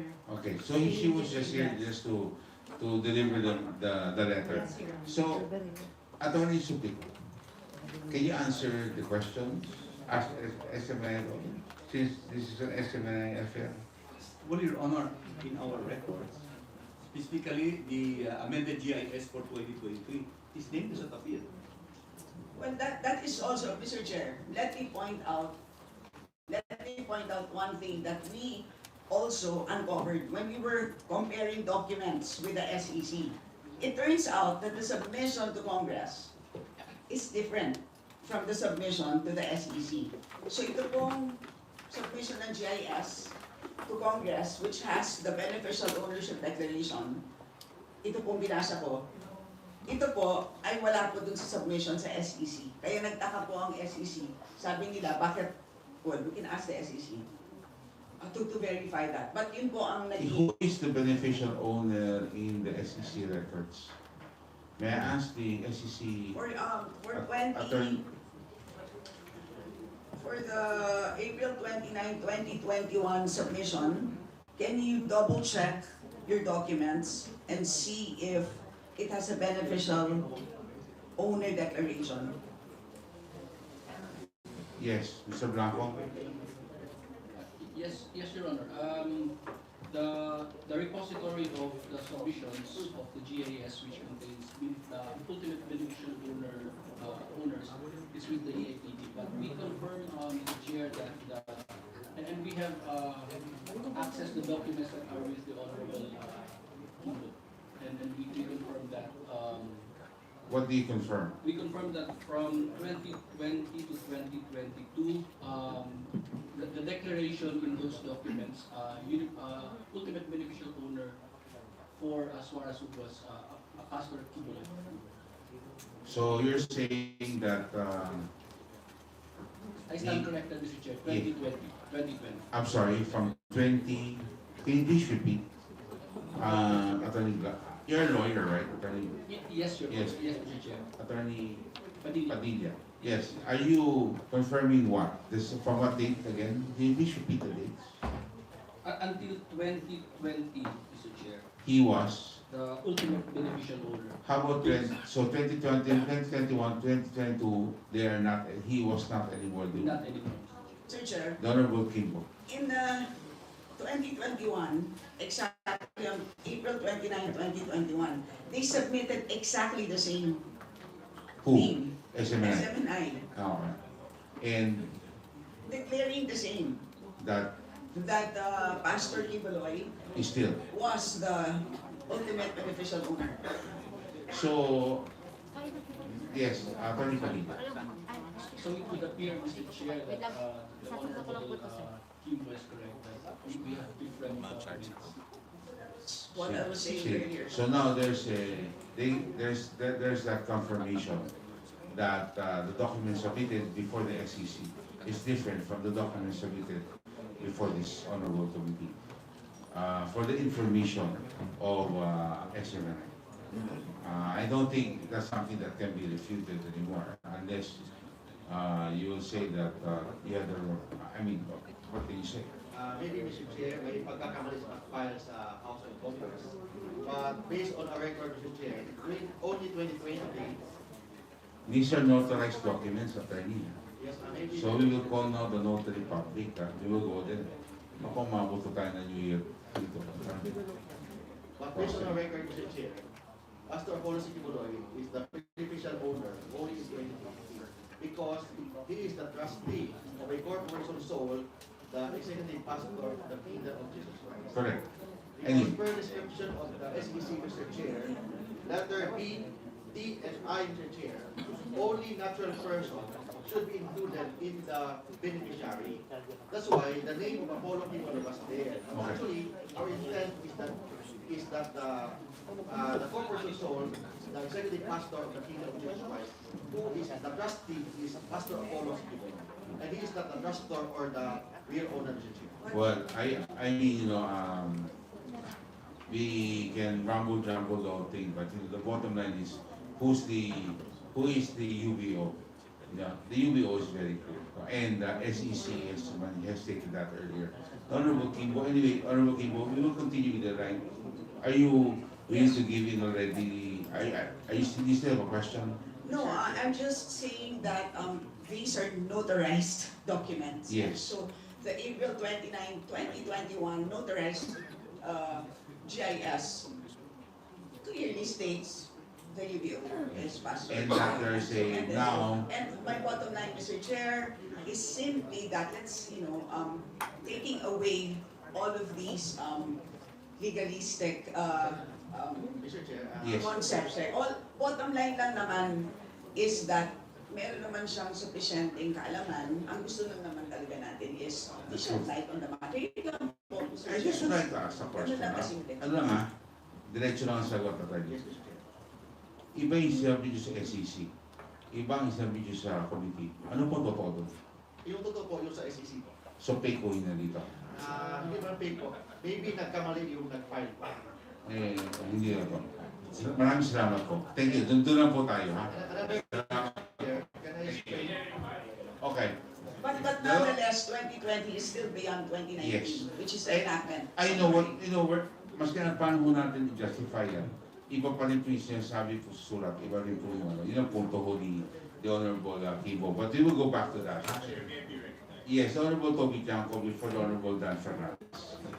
I just would like to emphasize that this is, I've been allowing all of these interpellation questions to shed light before we go to the discussion. We're already discussing the bill of the resolution of the Honorable Noglares, but we would just like to get some clarification, especially issues that were not raised in the last hearing before we go into the vote of the committee report. Yes. The Honorable Toby Tiangco. Mr. Chair, it's not as simple as sinasabi po ni Atty. Tolentino na kamali because these are both sworn statements. Correct. So meron isa doon na nagsinungaling. Correct. Very simple. We cannot take it as na nagkamali. Correct. So I just want to manifest that. Thank you very much, Honorable Toby Tiangco. Mr. Chair, Yes. Mr. Chair, can I just manifest Wait, something? can we take this first? The Honorable Kibo. I move that we invite the Pastor Apollo Kibaloy. We will. next year. We will re-invite. Yes. Okay, thank you. The Honorable J.J. Suarez, the Honorable Dan Fernandez. Yes, Mr. Chair, I just want to share the sentiments of Congressman Chang regarding this revelation. Hindi po pwede na iba yung sinasabit nyo sa SEC tapos iba yung sinasabit nyo dito sa Congress. Because it's supposed to be one and the same. Those are sworn affidavit, notarized documents. And then you have just now admitted na nagkamali kayo ng submission dito. So on that point, Attorney Tolentino, again, that puts a lot of question on the truthfulness of the documents that you're submitting to the House of Representatives, which may tarnish the very franchise that you hold. Kasi ito po ang pinagbabasihan namin. Tapos when we discovered recently with SEC that you have just confirmed these two documents are actually different. Mr. Chair, can I see the document, Mr. Chair? Can we check the document? Yes, we will be, can you please, Comsec, you're directed to give a copy to the to Attorney Tolentino. Now we recognize from Laguna, the Honorable Dan Fernandez. Thank you so much, Mr. Chairman. Finally. Mr. Chairman, I was asking for, in the last hearing, we asked Attorney Tolentino about the documents pertaining to the 2022 service contract, voices. Silence is requested. The Honorable Dan Fernandez is speaking. Yeah, and all of the official receipts that was issued by SMNI in relation to all your revenues collection and at the same time the different scheduled expenses that have been released by SMNI. Unfortunately, Mr. Chairman, when I read these documents that they have submitted just now, it only pertains to 2023 and not on 2022. Thereby, we will be having problem with what we have discussed recently. I hope that you're listening, Attorney Martin. So, can we kindly show yung issues that I am pertaining to? Siguro, yung pong 2020. Tinanong ko na po ito nung last hearing. At tinanong po namin kung saan po nanggaling yung breakdown ng revenue po ninyo noong 2022. Kasi kumita po ang Suarez ng 105 million noong pong 2022. So, ang sabi nyo, walang kinita ang pulso ng bayan doon, right? Walang sponsor. And the very reason why we cite Mrs. Badoy for lying is based on these revenues. And if we're going to move for a furlough, no, and not seeing in these documents, those she mentioned in the last hearing pertaining to all those advertisers, we will be constrained to put her in detention. Kasi nga, talaga nagsisinungaling siya. Dahil dito sa sinabit nyo, I haven't seen Attorney Mark Tolentino. Wala akong nakita dito pertaining to the subject advertisers that she mentioned in the last hearing. Mr. Chair. Yes. We have no program pulso ng bayan, Mr. Chair. Only one. Laban kasama ng bayan is the program of Badoy and Kay Eric, not pulso ng bayan. Okay, doon sa laban ng bayan, she mentioned 3 sponsors, correct? Yes, Mr. Chair, but based on that information, she has no personal knowledge of that, Mr. Chair. So in other words, wala kayong sponsor doon. Yes, Mr. Chair. So she was lying indeed. Dahil sinabi niya meron, and you told us na wala. And that's the reason why we cite her for contempt. Is that correct? Yes, Mr. Chair. Yeah, okay. So, in other words, kino-confirm pa rin ng mga dokumentong to na talagang wala na sponsor yung programa na kung saan siya ang host. That's why I answered, Mr. Chair, in our last hearing, Mr. Chair, that there was no advertisement, Mr. Chair. Okay, okay. So, indeed, So I you were tried to correct correct, in citing her for contempt. I tried to Okay. correct Mr. Chair, Dr. Lorraine, Mr. Chair, in her answer. Alright, now, Attorney Tolentino, we asked for the documents sa 2023, makikita po ninyo dyan, pakibalik lang yung slide, kasi may revenue kayo ng 90 million, 105 million. 2022, Mr. Chair. 2022, oo. And trying to read yung inyo pong documents that were submitted, 13 contracts to na sinabit nyo po ngayon. Total of 6.25 billion ang totality nitong contract na to. So, if you're going to assess yung pong 2022, paano po kayo nag-arrive sa 90 million na revenue? Para lamang po sa inyo pong mga programa. Based on my personal knowledge, Mr. Chair. No, we're not asking your personal knowledge. What we're asking for is the documents that we asked in the last hearing. Precisely the reason why we asked for it. Because we wanted to find out saan ang galing tong perang ito. That's why, Mr. Chair, we will submit that within the day, Mr. Chair, with respect to the... Yes, you submitted is an agreement on 2023, not on 2022. We're asking for the 2022, 2021, but you gave us 2023. And today, paano namin, well, buti na lang, nabasa ko yung tatlo. Nakuha ko yung total, 6.25. Meron kayong kontrata, 100, 900, 135, total ng 6.25 million for the year 2023. We are talking about 2022. And the total ng 2022 is 105 million. Explain to us, yun ang sinasabi ko, explain to us the scheduled expenses and revenue that you have undergone. Kasi hindi po natin po-comprehend kung saan nanggaling itong pera to. And as long as you are keeping those documents, there is a presumption that this money came from a polluted source. Give us the benefit of the doubt that this does not come from a polluted source. Otherwise, we will be construed to think that this is something that came from that. Mr. Chair, the best person to answer that is our CFO, Mr. Chair. Who is the CFO? Miss Bing Ayon, Mr. Chair. Is she here?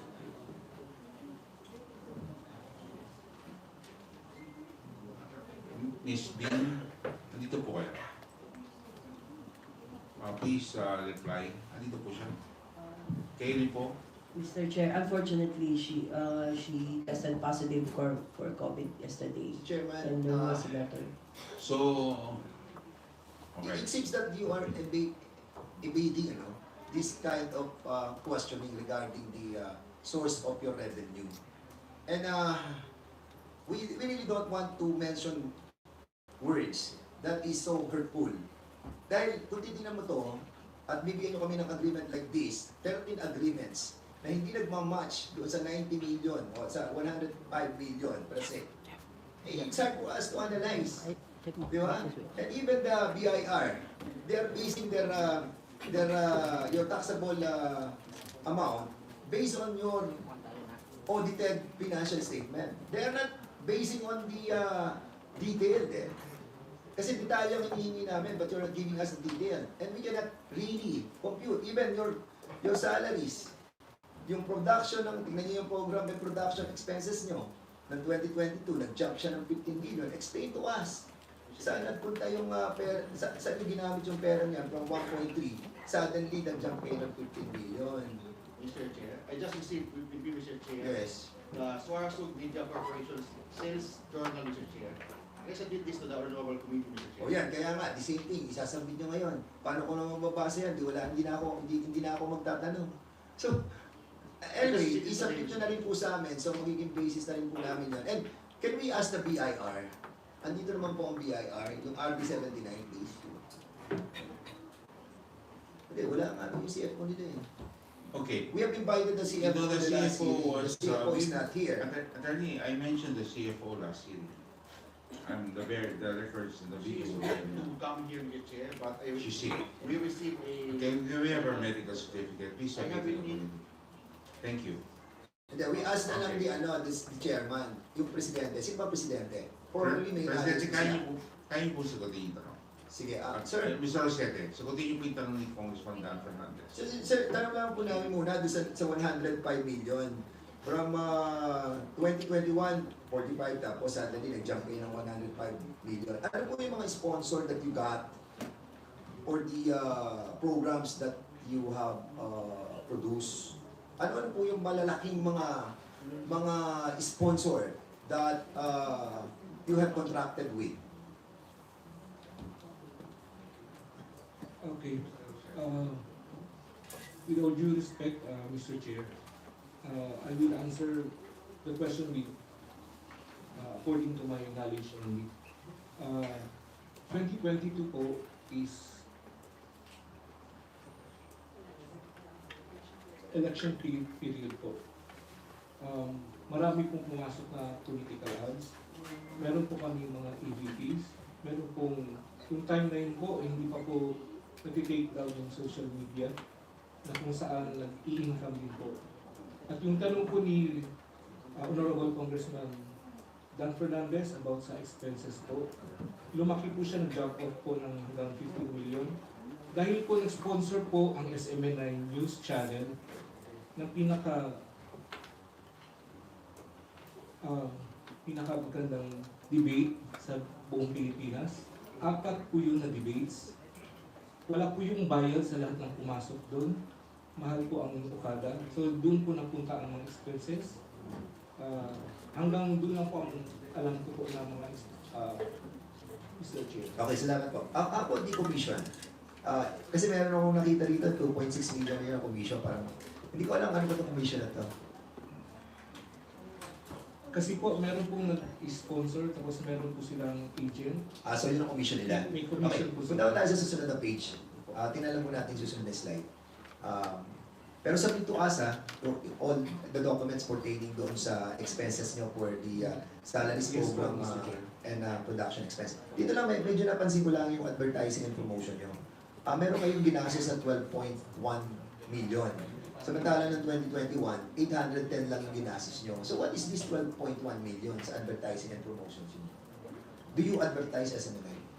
So gumagamit pa po kayo ng advertisement and promotion for this purpose? What is this all about? Mr. Chair, hindi ko po masagot yung exact na tanong ko. Okay, yung sa fuel and oil naman po ninyo, konti lang naman to, Mr. Chairman, fuel and oil, nag-jump siya suddenly from 2.6 to 7.9 million. Do you have other source of transportation like helicopter or jet? No po, kasi po, nung time na yun, nagkaroon po kami ng additional na marked vehicle po para sa... Pero, Mr. Chairman, no, yung ganito kalaki na jump from 2.6 to 7.9 is not believable kung gagamitin niyo po lamang yung mga vehicle na ordinary sasakyan. That is not possible with this, no? Well, I'm just saying, you know. So submit us as well yung mga lahat po ng receipt. Well, actually, job yan ng BIR. I think the BIR should issue a letter of authority to start the investigation on submit on these documents. What BIR? Again? We asked them twice, right? At once, okay. So, sir, yun lang po pagdating po dito sa, pagdating po sa,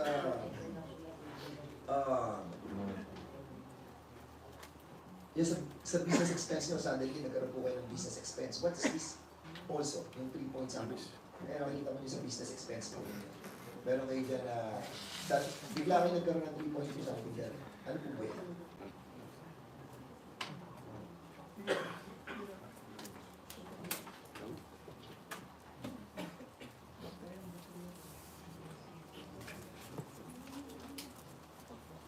So, Mr. Chair, talagang hindi ko pa alam yung...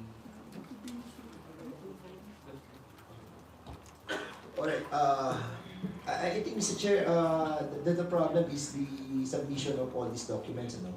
So we will be asking na lang po siguro to ask the BIR para at least masimpilan lahat ng mga documents.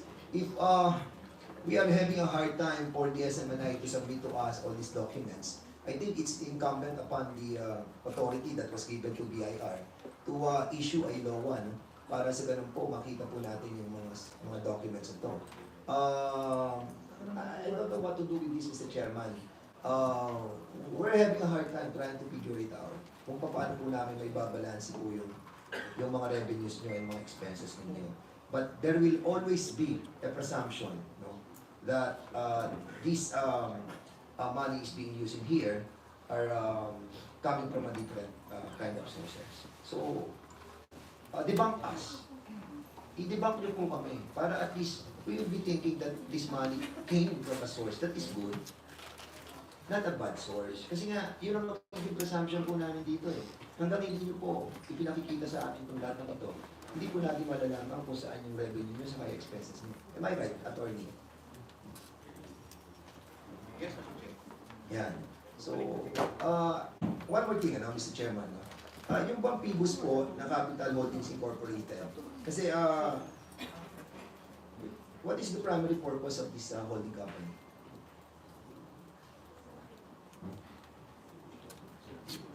Sige. Okay. Gagalit na si Vince. Okay. Okay, so with the indulgence of my colleagues here, siguro i-reserve ko na lang po yung katanungan sa susunod na lang po at nagsalita na si Chairman, and with respect to our sponsor, the resolution. So I'll be heading to the next line of questioning in the next round. Maraming po salamat. Thank you very much. Sana po may submit na po finally sa atin. We're giving them another week para isubmit po lahat yung document. Thank you very much. Ha? Okay. We will be calling you again. The next speaker, the Honorable Ramon Gutierrez. Thank you, Mr. Chair.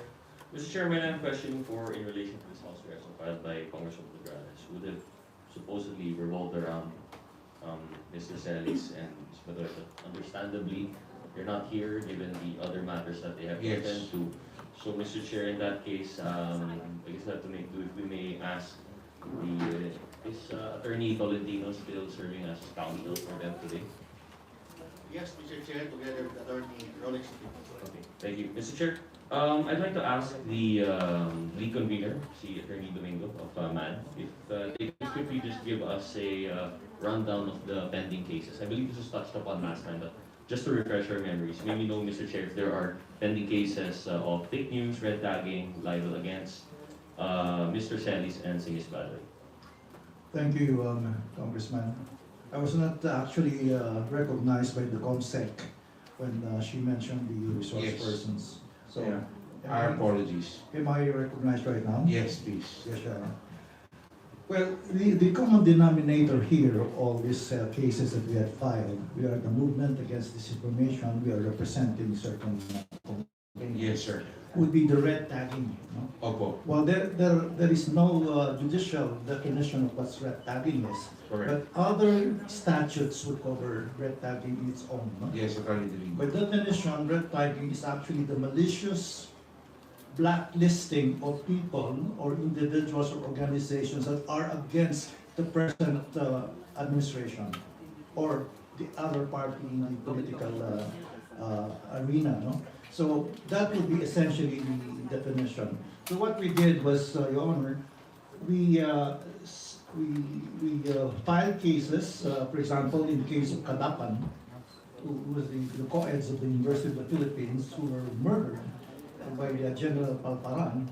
The SMNI was used as a vehicle for the interview of that General Palparan without even the authorization of the DOJ. That was already finally resolved that the DOJ did not have any authority, did not give the authority to give that kind of interview on SMNI. Yes. Okay. Now, there are other certain cases, but what I'd like to highlight here is the case of Mrs. Badoy lambasting wholesale the Judge Malagar who issued that decision not proscribing the NPA-NDF as terrorist organization. This actually is rooted in the independence of the judiciary. If you red tag the judge who is adjudicating certain cases, then the independence of the Philippine judiciary is a co-equal branch of this honorable and august House that would be the height of the impingement of the freedom of expression, even assuming that there is no red tagging as mentioned. But the court, the Supreme Court itself, the Honorable Supreme Court itself said, it's actually practically cited and told Ms. Badoy to stop doing it and red tagging Judge Malagar, because that impinges on the independence of the judiciary. There are other cases, not very far from here. There's a case that SMNI again gave the vehicle for the red tagging of your colleague, Congressman Franz Castro, recently. Mr. Chair, sorry to cut off Secretary Domingo. May I ask the good research person what date was the issue on Judge Malagar and what date yung issue regarding our colleague, Ms. Castro? Thank you. Congresswoman Castro. Thank you, Mr. Chair.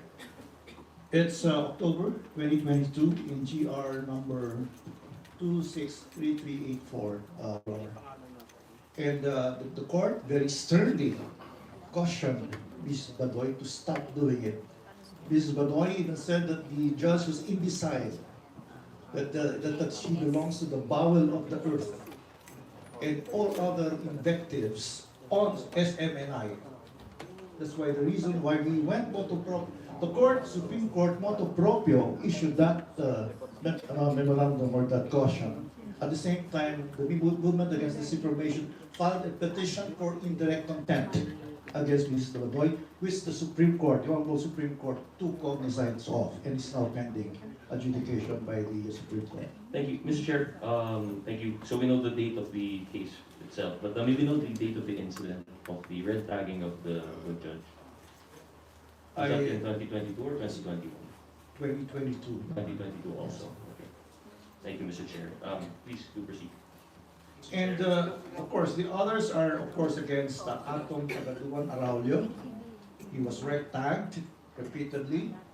We also filed cases against the red tagging of the journalist in Cagayan de Oro, Corrales. We also, during the height of the COVID-19, SMNI was used as a red tagging vehicle against the frontliners. The medical doctors that were assisting the COVID victims, and the other nurses and other field workers of the Department of Health. They were all red tagged. So there is a very perceptible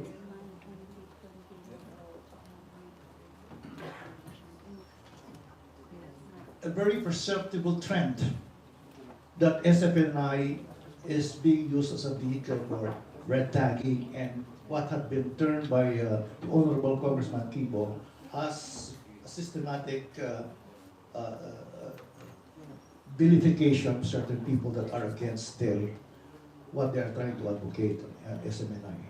So in other words, what I'm trying to say, Congressman Gutierrez, is that we are simply documenting and putting on record these various cases to highlight the fact that the Honorable House Committee on Franchise should take into this matter. Thank you very Pursuant much. to Section 21 of Rule 6 of the Constitution on this investigation power of the House Committee. Thank you, Attorney Domingo, a media law professor. Did you share if Congressman Gutierrez Gladly, Mr. Chair. Yeah, the Honorable Toby. Yes, because this case was, yung sa Supreme Court po, ano pong petsa po na?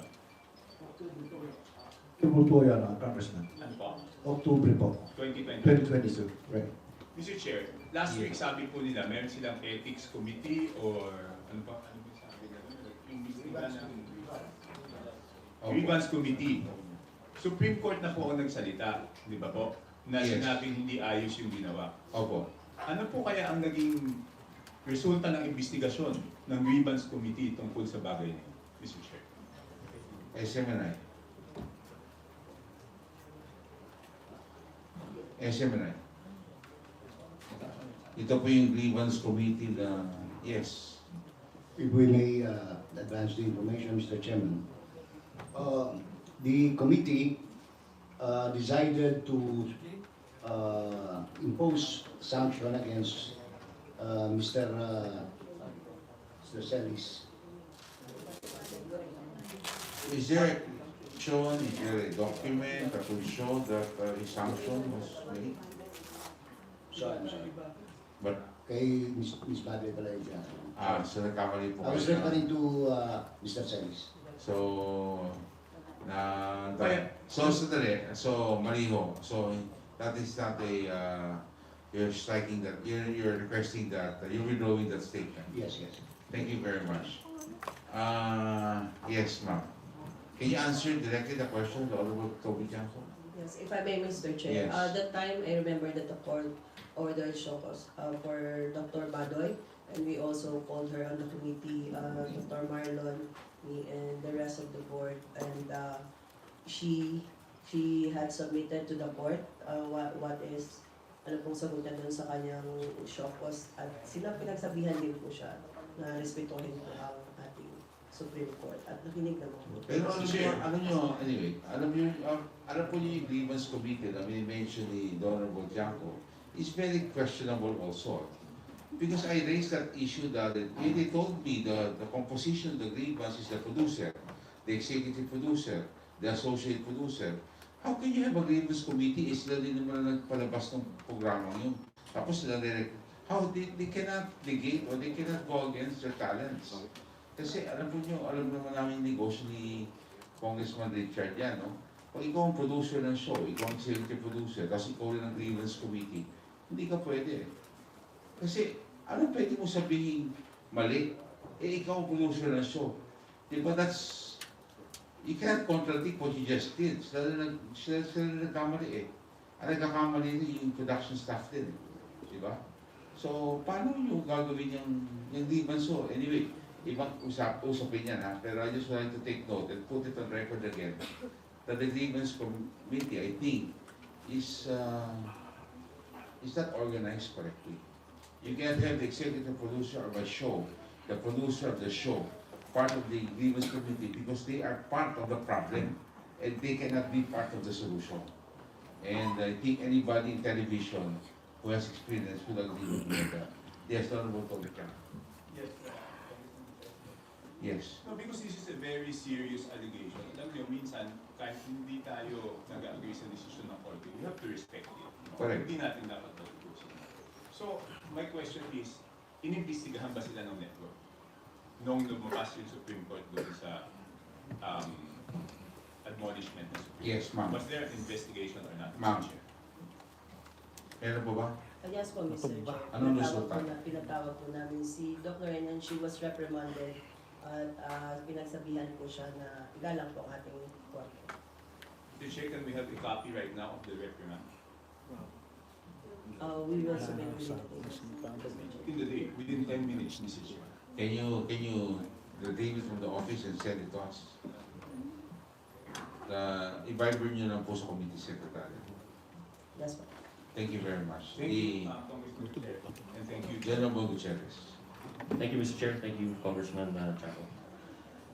Mr. Chair, so according to our resource person from MAD, we have quite a few high-profile incidents ng red tagging, fake news. Of course, this is under Ms. Badoy, but we also have the instance now that is being investigated dun kay Mr. Celis. I would like to also include as a high-profile incident of fake news. So, Mr. Chair, one more question that I have for the convener of MAD. Mr. Chair, do we have this kind of trend occurring in other media outlets, in other networks? May we recognize you? Please reply. Before that, the chair would like to recognize the presence of our senior deputy speaker, the Honorable Don Gonzalez Jr. of the 3rd District of Pampanga, and Honorable Representative of the 1st District of Agusan del Norte, the Honorable Jose Aquino II. And of course, for the 1st District of Surigao del Norte, the Honorable Bingo Matugas. Welcome, sir, to the Mr. committee. Chair. Yes, please reply. My apologies for the interruption, but may this representation be granted authority to leave the committee hearing as I have a flight to catch, Your Honor. Well, It appears if you don't have any substantial, your role here is just to deliver a letter Yes, Your to Honor. the committee chairman. Yes, Your Honor. So you're excused. Thank you very Thank you. much, Your Honor. Yes, now proceed. The Honorable, yes. Who is the question? Yes, the Honorable, Mr. Attorney Domingo. I'm not sure it's honorable, Your Honor. Thank Yes. you. In answer to the Honorable Gutierrez, there is a very perceptible and perhaps very, very systematic use of SMNI as a vehicle for red tagging and all this vilification campaign. Let's not go far from our house here right now. October 11, SMNI was used in an interview with the former president, threatening gravely your Congressman, Franz Castro, na papatayin siya. That's why we filed a grave threat case against the former president. Not only that, on November 16, the former president, in the same interview, in the same program, hosted by the SMNI, repeated the grave threat. Okay. Now came the subject matter of the privileged speech of the Honorable Suarez, about 1.8 travel. These are all systematic trend of using that particular franchise for their own agenda. And I'm not implying anything that is political, but I am talking about the fact that there are disinformation, misinformation, fake news, and other historical revisionism being peddled on that particular SMNI. Thank you, Mr. Chair. And I think yes, we are establishing this trend, no? Mr. Chair, I'd like to reiterate my question to the attorney, if we may know, because I'm sure MAD as a social civic community organization is monitoring this information, not only with the SMNI. So, Mr. Chair, my question is, do we have a similar pattern of disinformation, of red tagging fake news in other outlets? Other media outlets, some of the big names, do we have the same kind of instance, or is this seemingly endemic to the SMNI? Well, in fairness to the SMNI, there are some traditional media outlets that have been guilty of red tagging. And I cannot, for the moment, give you all the occasions that have been red tagging incidents, no?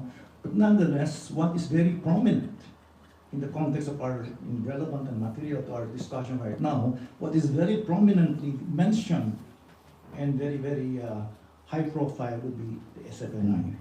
So, thank you, Mr. Chair. Yung high profile pala na cases nito would be, seems to be, based on our research person, endemic to the SMNI, not exclusively, but the pattern seems to be established here. So, we bring this up because, of course, we were talking about the Section 4 violations when it comes to deliberately false information circulating.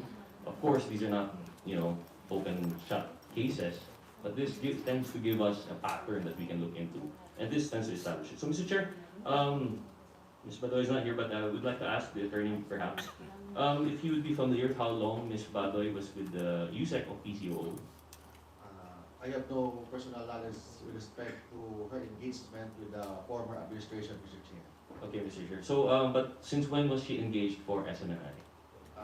2021, Mr. Chair. 2021. Any specific month po ba? July of 2021. So, July of 2021. I would assume this is still a year before the election, no? So this was still in the previous administration. Yes, Mr. Chair. So, Mr. Chair, maybe know, perhaps from the President, that they knowingly hired or perhaps engaged with Ms. Badoy as a sitting official? Or did she retire prior to the conclusion of the administration? Thank you, Mr. Chair. Yusek Lorraine Badoy has program in SMNI, Laban Kasamang Bayan. During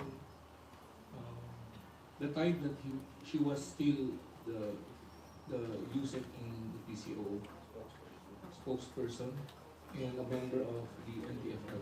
Thank you, Mr. Chair. So there was an overlap po, no? We see a clear transition from Ms. Badoy being a USEC on a program of SMNI and now still being an SMNI but as a private person. Mr. Chair, does SMNI have any means of determining which statements she's making as an official and which statements she's making as a private person?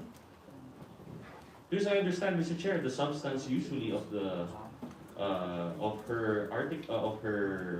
program would tend to revolve around this sort of systemic kind of information, as mentioned by the lead convener of MAD. Mr. We'd like to know if where does her official function end and the private person begin?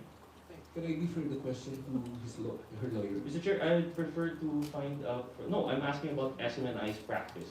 How do you determine the separate liability? Actually, the broadcast has two kinds of broadcast. There's a live and there's a recorded. So we cannot, if there's live, of course we cannot stop her from talking. Mr. Chair, but I believe that's actually a provision of your franchise, that it's a responsibility that you have to stop any broadcast. I mean, we cannot say what, we cannot tell her what to say, what not to say, because she's malamig online. dito. But surely, Mr. Chair, you tell her to speak as a private person. Or are you admitting here today that you were giving this airtime in an official capacity to the government of the Republic of the Philippines? So private nga po yun. So, Mr. Chair, we have established now, because it was quite confusing during the last hearing, that she would cite government documents, especially if I recall, regarding Chairman Benny Abante. She cited that I have basis to say all of these things because we have in this intelligence cluster, this and that. But Mr. Chair, it's admitted now by SMNI that it is in her capacity as private person. So I think something that we should consider is that this information is spreading by virtue of their failure to segregate when is she acting in an official capacity and when is she acting in a private capacity. Because of that mixture, we tend to have this information citing certain sources which aren't supposed to be relevant to their private capacity. So these are some things that we're seeing now, Mr. Chair. So, Mr. Chair, one more question. Fortunately, I'm not so versed in the world of television, but can you explain to us yung difference po as Ms. Badoy as talent and Ms. Badoy as the co-producer? Mr. President of the SMNI. I would like to defer the question to our consultant. Yes. If I may, Mr. Chairman. Hello, but Wait, sir, you're acting as what? I'm acting as the consultant for broadcast operations now. You are a consultant. So anything that you say here, you are authorizing. Mr. President. Yes, sir. Lalo po tayo dyan, ha? Mamaya sabihin nyo, may disclaimer na naman kayo dun sa consultant, ha? Okay, na hindi yan official position nyo. Sir. Mr. Chair? Okay po. Yes. Mr. Chair? Just very quickly, so you just want to confirm, as a consultant, who are you referring to? There's the one who volunteered to answer just now. Si Mr. Jay Sonsa. Mr. Sonsa. Hindi Mr. mo Chair, napapanood dyan? So, that's not my time, Mr. Chair. Okay. Sorry. Okay. Okay. Apologies if I should have known. Okay. But Mr. Chair, maybe ask you, Mr. Sonsa, maybe confirm that Mr. Sonsa, as consultant, has capacity to make management and executive decisions within the SMNI. Yes. Question. Mr. President, do you have that? Do you substantiate that statement? Na may kapangyarihan po siya kasi ang opinion mo niya importante kung kasangayunan nyo. Yes, Mr. Chair. Ibigyan namin importansya. O, sige po. Okay. Yes. Yes, daw. Yes, Mr. Sonsa. Please reply. Para lang po malinaw sa takbo ng industriya.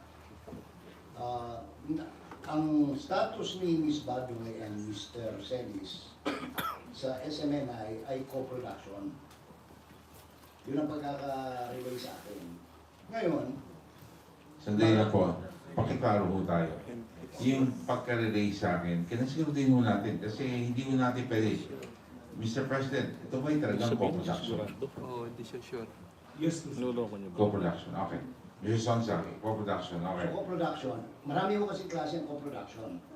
Co-production ng gasto sa pag-produce ng show, co-production ng hatian sa benta, co-production na ang hawak lang ng network ay yung technical component plus the airtime, at yung hawak ng co-producer ay yung content provision. Okay. From itong sa kaso ni Mr. Celis at ni Ms. Badoy, ang responsibilidad ng SMNI, yung TOC, Technical Operations, at saka yung airtime. Okay. Pagkatapos, kung magkakabentahan, siguro magkakahatian. Pero wala namang benta sila, so walang hahatiin. Ngayon, yung content, dahil sa interactive yung concept ng kanilang programa, tuloy-tuloy yung broadcast. Apo. However, kapag ka merong magkakamali sa broadcast, that is the time we will call their attention, and if necessary, we impose the sanction. Okay. Okay. Now, doon po sa tanong kanina ni Congressman Toby Chanco, binago na po natin yung grievance committee. Gumawa na po tayo ng editorial board ngayon at saka ng ombudsman sa loob ng SMNI. So halimbawa, meron pong observation, sila ang MAD. Tapos, magsasubmit sila ng complaint. Yan po ay aasikasuhin ng editorial board. Katulad po ng nangyari kay Mr. Celis ngayon na sana ipapaliwanag ko kanina, nung mangyari po yon, imbestigahan. Kaya lang, naudlot yung investigasyon, gawa ng dito mismo, inamin niya na meron po siyang pagkakamali. That is why sanction have to be imposed. And we have now the official sanction which we can provide the committee with what are the actions taken by SMNI insofar as Celis is concerned. Which is? Which is suspension. How long? 1 day. Bigyan niyo na kami ng copy. Pwede for Kaya life. makapi Mr. J. Sonsa. Dapat for life, ano? Mr. Sonsa. Opo. Hindi po ka, ilang taon na ba tumatakbo tong programa ni Eric at saka ni Eric?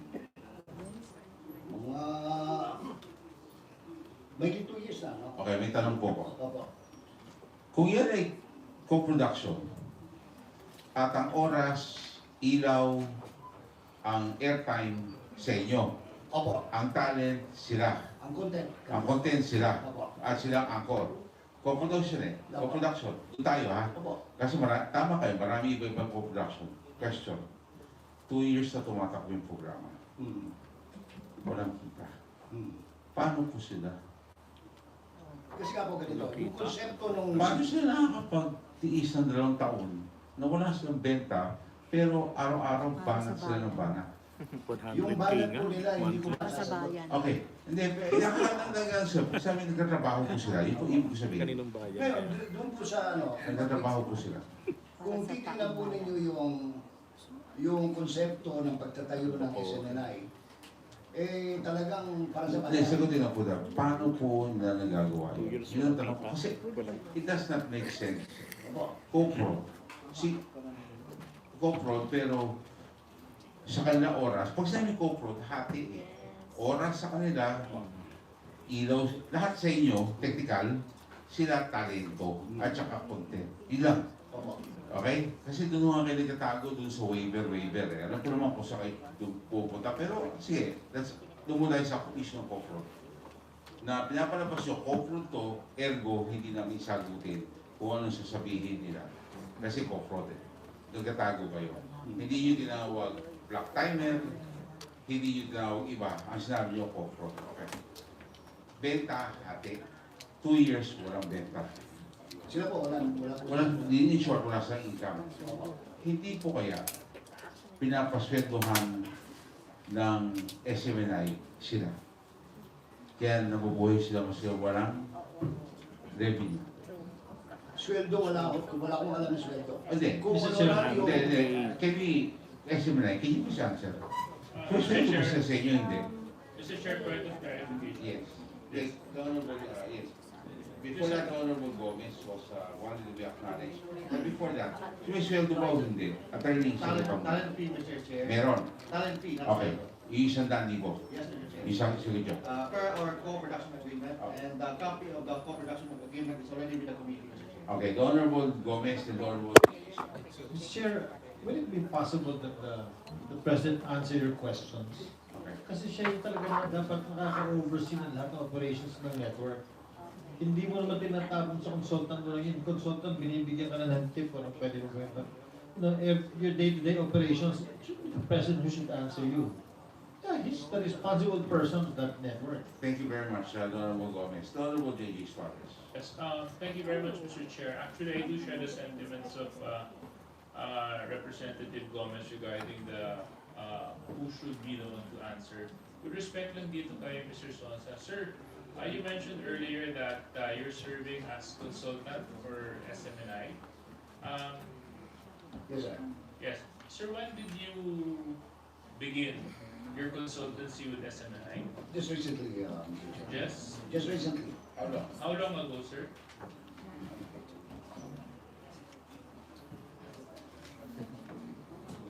Di rin alam. Dali. Just na. March 20. Yeah. Kailan po? To be exact, March 20. March 20. March 20. Do you have any documents that would attest to Yes. your Yes, Mr. Chairman. can you please submit this? We will submit it, Mr. Submit it before the day ends. We will. Thank you As very much. consultant, Mr. Sonsa, would you be kind enough to share? Are you receiving any monetary benefits from SMNI? Yes, Mr. Chairman. Are you? Yes, Mr. Chair. Yes, Mr. Chair. And would you be kind enough to detail to us how much you're receiving as consultant? The record would speak for itself, Mr. Chairman. We will submit the record. Okay. Can you just tell us, since there's a record, just tell us.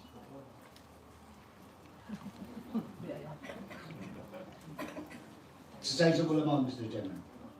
Which is? This is $1 million. How much? $1 million. Per month. Per month. Yes. Thank you very much. So if the documents are there, Milyon Mr. isang Sonsa, buwan. can you Grabe, nag-react ang mga tao rito. 1 million a month ang consultation fee ni J. Sonsa. Silence is requested. The Honorable J.J. Suarez has the floor. I think you referred to some documents that you were looking at, Mr. Sonsa. Can you please furnish the... Yes, we will. Yes, okay, because we just wanted to determine whether your consultancy and how long you have been a consultant. Kasi we've been having these hearings for the past 3 weeks at ngayon lang po kayo lumitaw kaya medyo nakakagulat po ang pagdalo ninyo sa komitiba. But nevertheless, maraming salamat po sa mga ibinahagi ninyo. Thank you very much, Mr. Chair. Grabe, 1 million pesos a month ang consultation fee ni J. Sonsa. Nagsimula yung grievance committee tsaka yung internal ombudsman ng SMNI. President, Mr. President, kayo na po sumagot pag ikaw alam niyo naman. Mr. President, why are you consulting The consultant. The President is consulting the consultant. Ikaw pa. Mr. Chair, Yes. kasi yung transition period po, ngayon po ginawa namin geek. Okay. Anyway, Mr. Chair, so ngayon, for the record, ngayon lang po sisimulan yung grievance committee tsaka yung internal ombudsman. Yes po, Mr. Chair. Mr. Chair, if I may. Na-suspend si Eric kung na pang binubuo yan.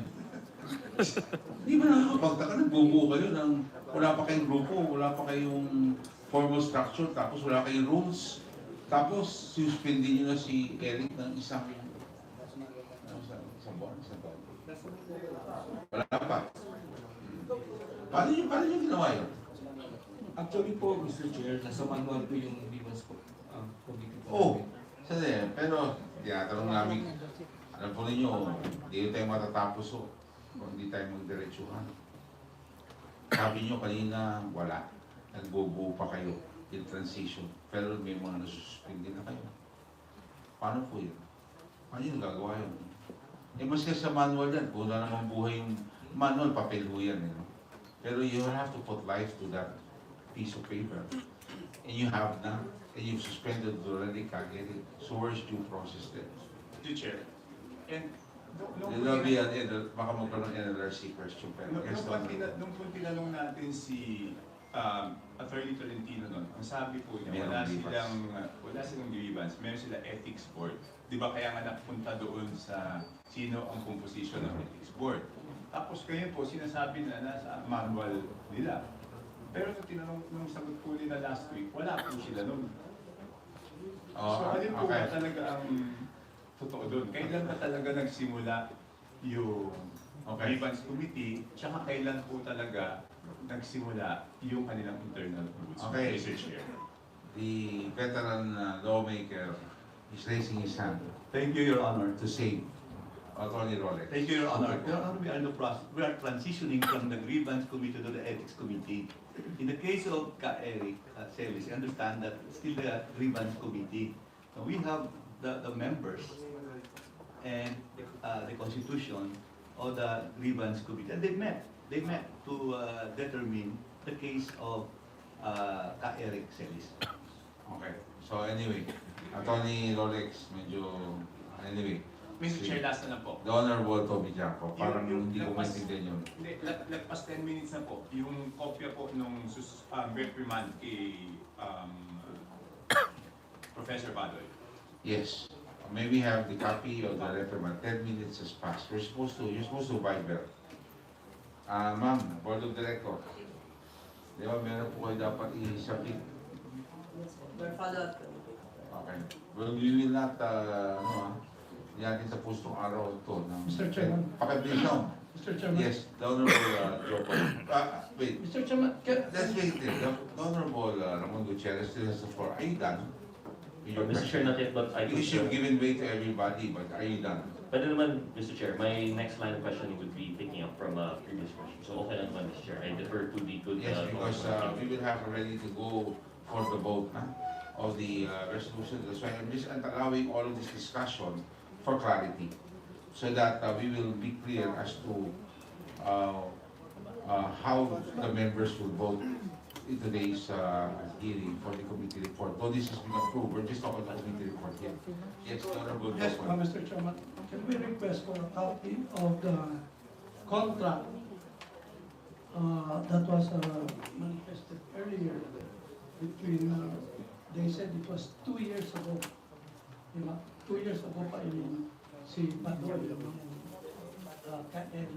Can we have a copy of their contract, which started 2 years ago? Okay, can we have a copy of the employment contract or the co-production contract or whatever contract you have with for this program? Yeah, because I remember Badoy was, Okay. Badoy was still with the USEC. Oh, meron na po sinabit dito. No, iba yung andito. Because if we will use this, sinasabi dito, nag-start yung contract nila is July, ngayon lang, 2023, and it is good for 1 year. So can we have the previous contract? Okay, Mr. Chair. Thank you very much, Attorney Tolentino. Okay, salamat po. And when can they submit that? Can you please submit that already by tomorrow? Because we'll have to, okay? Can you? Tomorrow, Mr. Chair, we'll submit that to the... Thank you very much. Okay, we will hold you to that. We're listing down lahat ng mga kailangan niyo i-submit. Okay, now, wait. The Honorable, can we now proceed to the proponent? Wait. Yes, the Honorable Kim. Just a short manifestation, Mr. Chair. The manual of operations had been repeatedly mentioned, but just for the record, so I'm looking at it now. Supposedly based on the table of contents, it's supposed to have 221 pages, but what they had submitted is only 38 pages. Indeed, there are ethical principles which they are supposed to follow, which includes the handling of sources, but there's nothing on suspension, there's nothing on penalties. So kung nasuspende si Mr. Celis, hindi natin alam kung ano ang ginamit na basehan or rules. Yun ang po, Mr. Chair. Please take note of that and bakit may hinawa ko si Mr. Sons na mas makapal ng dokumento na yun? Ito, every time hihingin kami, may nalalatas kayo ng bagong dokumento. I was supposed to submit this actually. Okay, can you please submit that now? Yeah. Okay, that will answer This the is question. Okay, this now, is yes, The copy do I think, let us understand, yes, so let us be clear, no? May tanong nga pala ako. Bakit ho kayo may hawak ng dokumento, hindi ho si Presidente? Sino inabot ho sa inyo? Okay. Katabi ko po yung corporate secretary. Okay. The CorpSec is beside the consultant. Okay. If the CorpSec was beside the President, then it will have been the President to manifest. Mr. Okay. Chair, parang moving target itong ginagawa natin. Correct. So, ano po nyo, yan yung problema pag piecemeal eh. So, hindi yung nating alaw. Lahat ng hihingi namin, kailangan isubmit yung agad before the next hearing. Kung hindi, mayroon po na piecemeal na submission nyo. We don't have time to review all these documents, especially voluminous stuff. Yes, we now proceed. Can we now proceed? Are you done already? Can we now move to the last question? Okay. Yes, Mr. Chair. The Honorable Gutierrez has his final question. Thank you, Mr. Chair. So, as I was establishing earlier, the Hope Road, which was mentioned, actually, Yes. I was moving towards that, properly elucidated by the good Chairman Tambunting. Questionable po yung kanilang 2 years na wala palang kita, it is still continuing. So, it begs the question like, why do we have this program? What is the strategic goal that is in mind? Is it to perpetuate this kind of content? Yung tanong po namin, Mr. Chair, initially we think that this kind of program should be for profit, and as their franchise is for profit. But Mr. Chair, so with that, I'd like to ask if the Comisec could briefly flash the resource indicated by Com Dan Fernandez earlier, yung expenses nila. So Mr. Chair, based on the expenses of SMNI, very clear, walang kita yon. And they said that with the COPROD, they are sponsoring the expenses of that program. And talent fee po yung binibigay. Ms. Badoy, bakit po blanco yung talent fee natin dito? For 2022, which was at the time already.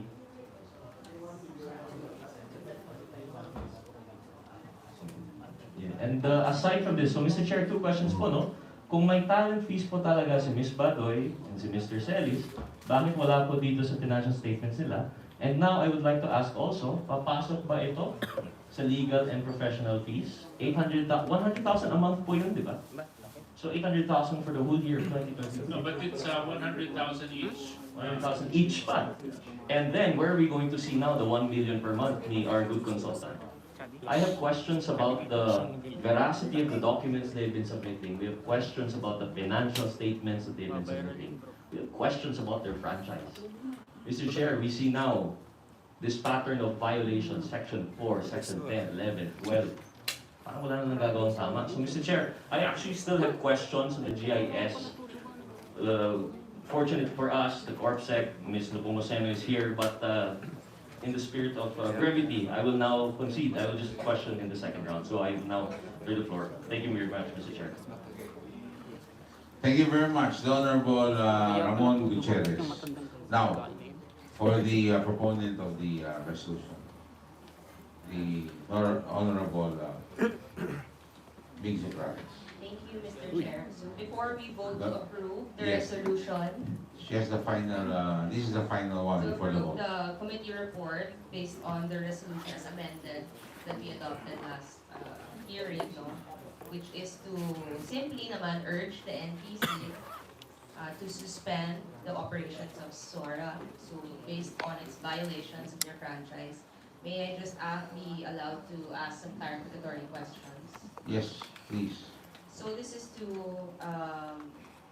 SMNI. Please take note, Attorney Tolentino. There are clarificatory questions to be asked by the Honorable Big Surprise. So in our previous hearings, we already established that Suarez Soap is actually a monopoly. Kita naman po natin sa pie chart na nilabas po of the Kingdom of Jesus. And as any of the lawyers, it's part of your due diligence to know the membership of the major stockholder of your corporation, correct? Yes, Mr. Chair.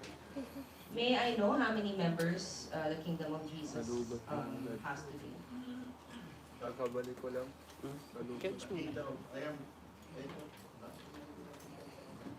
I cannot answer that, Mr. Chair. I'm the lawyer of SMNI, not the executive pastor. You just mentioned earlier it's part of your due diligence, di ba? Sinabi mo may due diligence as every lawyer to know I'll try to the answer, Mr. Chair, to the best of my knowledge, Mr. Chair. But to be honest, Mr. Chair, I have no personal knowledge to the number of members. But I know It's about more than millions, Mr. Chair.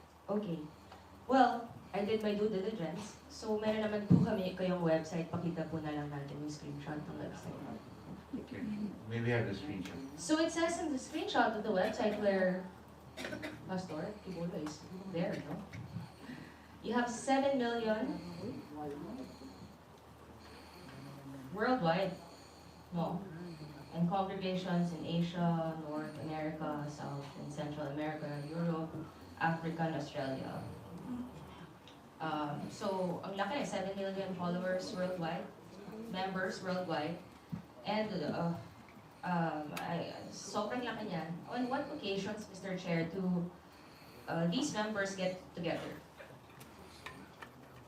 Actually, Mr. Chair, I am not a member of the church, so I have no personal knowledge.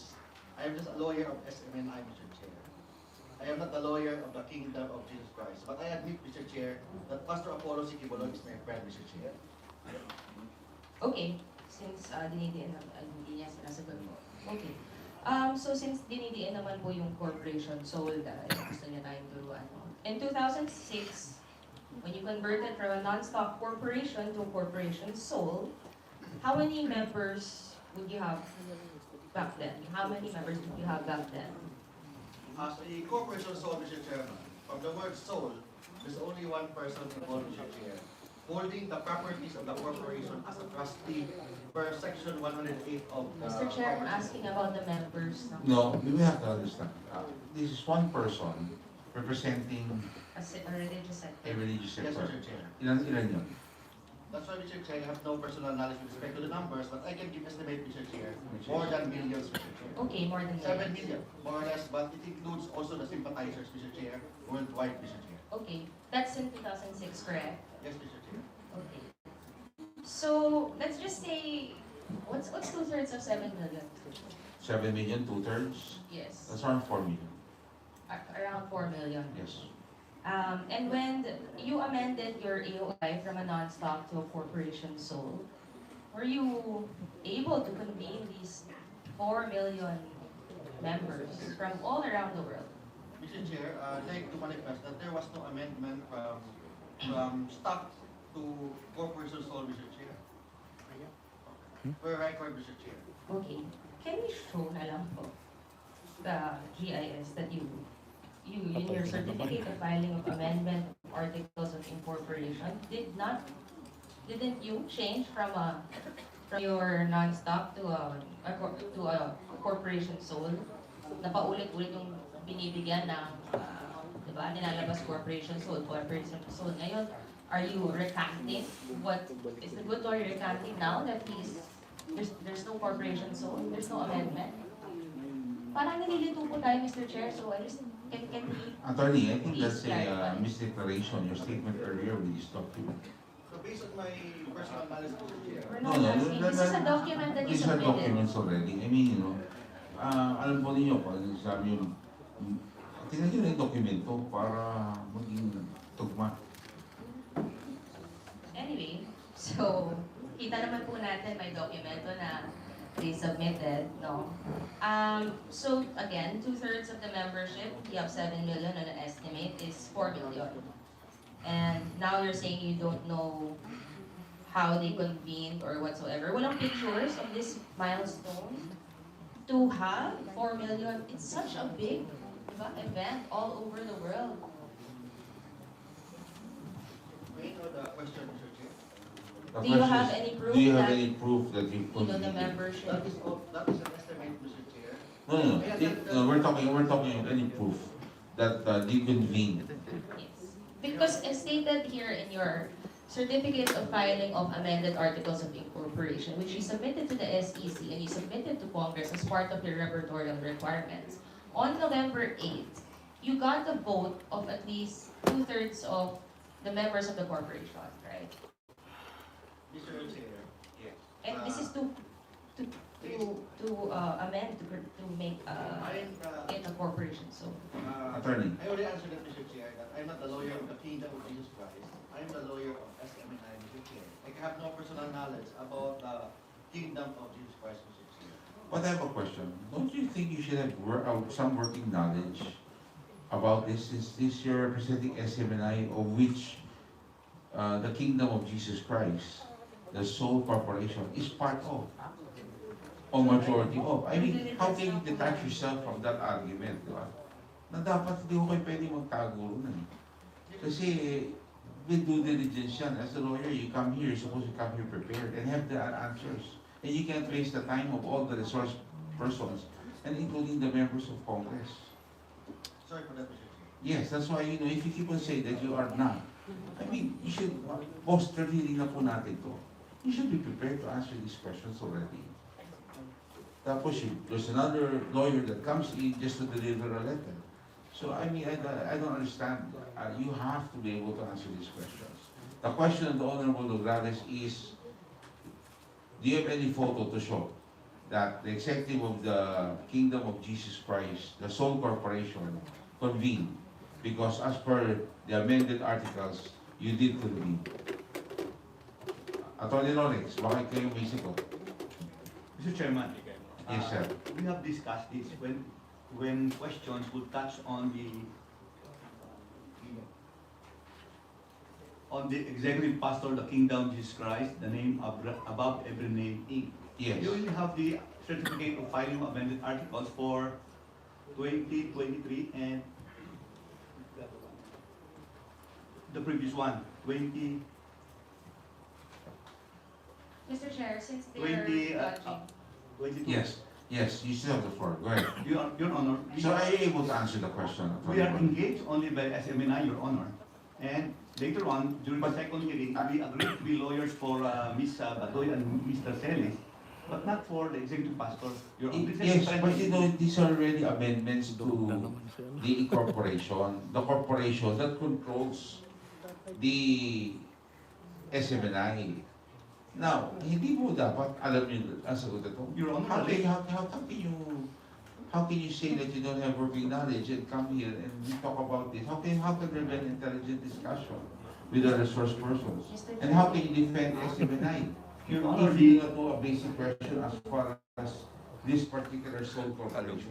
With due respect, Your Honor, we are called here to answer for one, the alleged 1.8 billion public expenditures of the Speaker. Number two, the red tagging allegedly made in a program in SMNI. Well, very good, Attorney Lawrence. I do not have any knowledge on what happened in 2006 when the vote was taken. With due respect, Your Honor. Mr. Chair, please. Attorney, ganito na po yan.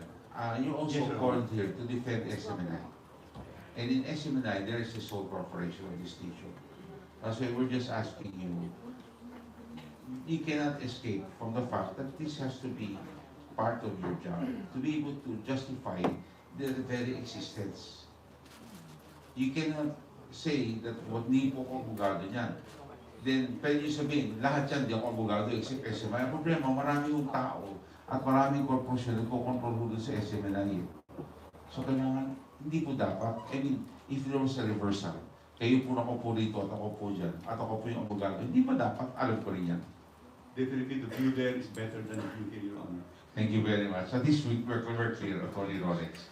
But you know, I once sat over there for 9 years. I know, and I used to watch you. And I knew you would ask questions like this too. Okay? At di yung pinapalusot yung mga resource persons pag hindi tama yung sagot. The Honorable Nograles. Mr. Chair, klaro ko lang po, Thank you, Your Honor. sanabi po kasi ni Attorney Suplico na they're being called here for, doing these, yung mga red tagging. Sa agenda A. Sa agenda B tayo, we're talking about the resolution here. Yes. To clarify lang po. And which you are still also the lawyers for the SMNI on this resolution, which is simply to urge NTC to suspend because of violations of your franchise. Correct, Mr. Chair? Yes. Okay. So, iklaro ko na, let's not mislead right now what's happening. Hindi naman po ako yung nag-file nun. Pinag-uusapan natin ang resolution na pinayal ko to urge NTC to suspend if we find na violations. Okay. And in any case, since they did not do their due diligence as lawyers, there is section 114 of the Revised Corporation Code. And nandito naman din yung SEC na I can ask them questions. If you cannot answer the questions of a major stockholder. SEC. Oh, so, are you addressing hold on. this now? Um, Attorney Tolentino, I am... pwede bang tapusin po natin si Congressman Nograles? Di mo kayo pwede pumasok. Okay? Until, because you know, kanina nagsasalta, puro hindi nyo alam. May naman na bibigyan nyo, ibabanda nyo sa iba, tatalungin nyo at papasok ulit kayo. Pwede bang tapusin muna ni Congressman Nograles? Congresswoman Nograles, yung line of questioning bago kayo pagbigyan, ha? So, yes, Honorable Nograles, para mo maging orderly yung proceeding at saka maintindihan natin yung issues. Honorable Nograles. So, Section 114 of the Revised Corporation Code, which embodies the rules for corporation soul, since gusto naman po nila tayo turuan tungkol sa corporation soul, explicitly requires that at least 2/3 of the membership will give its written consent or has voted to incorporate at a duly convened meeting of the body. SEC, tama po ba, Mr. Chair? Yes. SEC, please answer the question. That is correct, Mr. Chair. And even jurisprudence, Iglesia Evangelista versus Bishop Lazaro, GR number 184088, July 6, dated July 6, 2010, states, even an amendment as well requires 2/3 of its membership, the vote or the written consent of its membership that convenes for that sole purpose. SEC. Correct? That's correct, Mr. Chair. Okay. Dito po, makikita natin sa pag-file pa lang nila ng Certificate of Amendment of Articles, that's why I highlighted it. It says 2/3 of the members of the corporation, which is not membership and violative of Section 114. Is this correct, Mr. Chair, to SEC? That appears to be the case, Mr. Chair. Yes. But of course, alam naman po natin, mandatory, I mean, may mga submissions silang documents and you have to, SEC has to, if nagbigay sila ng documents, kailangan naman po i-approve. Right? So, can we show na lang the next slide? Next slide, please. So, they have a trustee certificate which is notarized. Sworn. There's an oath there. Sabi naman po nila, contradictory to the first page of the submission. This is attached to the 2006 amendment. Meron naman silang 2/3 of the members in a special meeting called for the purpose and jointly held on November 8, 2006. So I've been looking through the website. Wala po kasing pictures, walang anything. So if SMNI na lang po can furnish us a copy of a photo or proof of the notice. Kasi 2006, hindi pa pwede yung mga Zoom pang board meetings. So dapat, di ba, nakita yan na magkasama-sama sila on November 8, specifically, especially for that they called the meeting. I'm really hoping SMNI would be able to submit such documents or proof. Because if not, hindi po ba to SEC, this is grounds for cancellation because of fraud? Yes, Mr. Chair, any document that appears to be fraudulent or contains false statements submitted in support of filing of articles of incorporation or any amendment that constitutes fraudulent procurement in cancel, Mr. Chair. So mukhang kahit yung SEC, binibigyan nila ng iba-ibang requirements, I mean the documents na contradictory to each other. The first statement on the first page of the GIS, and mas malala. If they cannot prove this, Mr. Chair, this is a criminal offense for perjury because this is under oath. Kasi yung mas the document submitted to us na iba po ang sinabit sa atin sa Kongreso, na nalaman po natin today, and sa SEC, fraud po yun. So, to clarify lang po then with SEC, para malaman po natin within the purview of SEC anong definition of fraud. Meron po kasi akong nabasang administrative case number 03-15-173 on Nature's Garden Park versus Enforcement and Investor Protection Department, where you define fraud within the purview of SEC to be fraud as actual or constructive And in the same case, he mentioned that any material statement made by an incorporator in its articles of incorporation or amendment and it turns out to be falsehood, would be considered fraudulent. And again, yung fraudulent na to, regardless of the incorporator's intent or knowledge of such falsehood, correct? Mr. Chair. Yes, That's correct, SEC. Mr. Chair. Correct. Essentially, pag mag-good faith na naman ang argument, no, they didn't know, they didn't comply, it's still going to fall as fraud within the definition of SEC. Correct. SEC. That's correct, Mr. Chair. And fraud, in submission nga, even if they say good faith, is a ground to cancel such amendment or certificate of registration. Correct. That's correct, Mr. Chair. Okay. May I ask, and with this cancellation, no, may I ask lang, NTC naman po, Mr. Chair. For NTC, it is within the power of the NTC to issue certificate of public convenience for operation of communications of radio and television broadcasting system. That is correct, And corollary to this power and to your regulatory powers, does NTC also have the power to suspend such certificate, license, or permits? Proceed. If the violations are directly in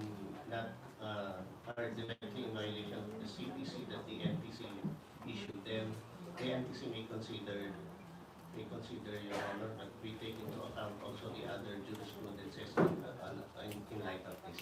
Thank So, you. essentially, Mr. Chair, we just want to clarify from NTC. If we see violations, now that we're seeing several violations within especially the franchise of Suarez, and even if we dig deeper and see more violations, does NTC have the power to suspend while we're looking into violations? At magkakaroon tutukan po na lalabas po ang violations. Mr. Chair. Your Honor, we will be evaluating very carefully the resolutions and whatever that this committee may come up with, and we take into account also the existing mandate that we have and the corresponding jurisprudence. Yes, simply that's why our resolution is to urge NTC, no? So, to enlighten lang everyone, I suppose, let's run through na lang po the violations. First, di ba, yung ground naman po ng pag-urge natin sa NTC dahil may violations sila sa franchise. Klaro naman po, kanina pa, that we have, next slide please. Under franchise, which is RA 11422. Section 4 was violated, not to use the station or facilities for dissemination or of deliberately false information or willful misrepresentation to the detriment of the public interest. Okay, next slide. Last meeting, of course, we established this with this whole shift of the controlling interest, no?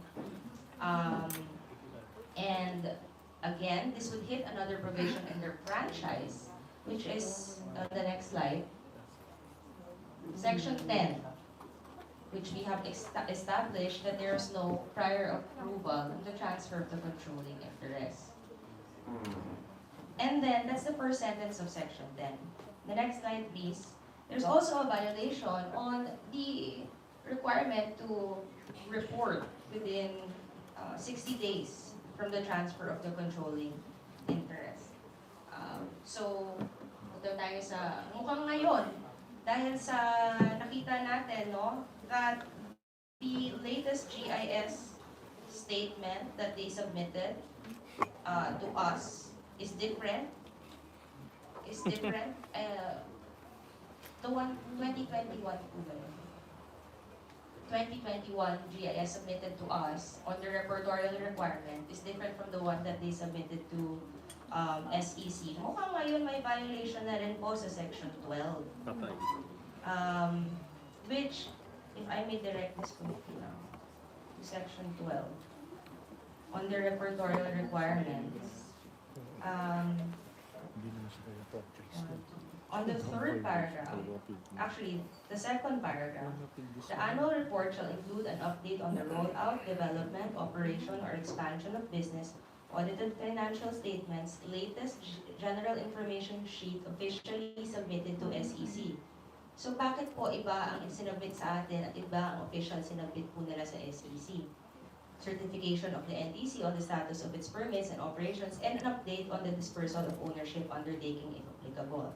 The next paragraph, the repertorial compliance certificate issued by Congress shall be required before an application for permit, certificate, or any equivalent thereof is accepted by the NTC. So ngayon, mukhang pumasok na meron na rin pong violation ng Section 12. Hindi pa po tayo tapos. Like we showed earlier, last na cooperative na wala rin po doon sa kanilang franchise, ginawa nila to comply after 29 years of existence. Ay 0.19 lang po. Ang layo-layo ng 30% requirement nila to offer the public sa dispersal of ownership laws nila. And they only did this 2 years ago, after 29 years of existence, Mr. Chair. Sinabi po naman, Mr. Chair, nila that they are complying and may good faith na naman. Pero questionable na gusto ko lang nila comply. 2 years ago lang nila kinumply after 29 years of existence. Medyo, diba, Mr. Chair, nakapagduda. Diba? But even with that, we'll show the next slide. So, dahil hindi umabot sa 30%, meron violation on Section 11. Okay. More than even the franchise, ang kita natin, tuloy-tuloy ang mga violations nila. Even with the Constitution, next slide please. Because we've established that there's monopoly. On Article 12, Section 19, the state shall regulate or prohibit monopolies when public interest so requires. No combinations in restraint of trade or unfair competition shall be allowed. Next slide. Hindi lang isa na violation of the highest law of the land, which is the Constitution, pati rin po ang Section 16, Section 11, Article 16, that Congress shall regulate or prohibit monopolies in commercial mass media. Mukhang tinatamaan na rin po na kailangan natin din tingnan to. Kaya nga, di ba, nakikita natin may mga violations. Not even with the Constitution. Let's also go to the KBP Broadcast Code, which they only withdrew their membership on December 4, 2023. So they cannot now wash their hands and say that all other violations that they did prior to that does not apply to them. So next slide. Article 1 of the KBP Broadcast Code on Section 3, Fairness and Objectivity. News report shall be fair, factual, and objective. Okay, next slide.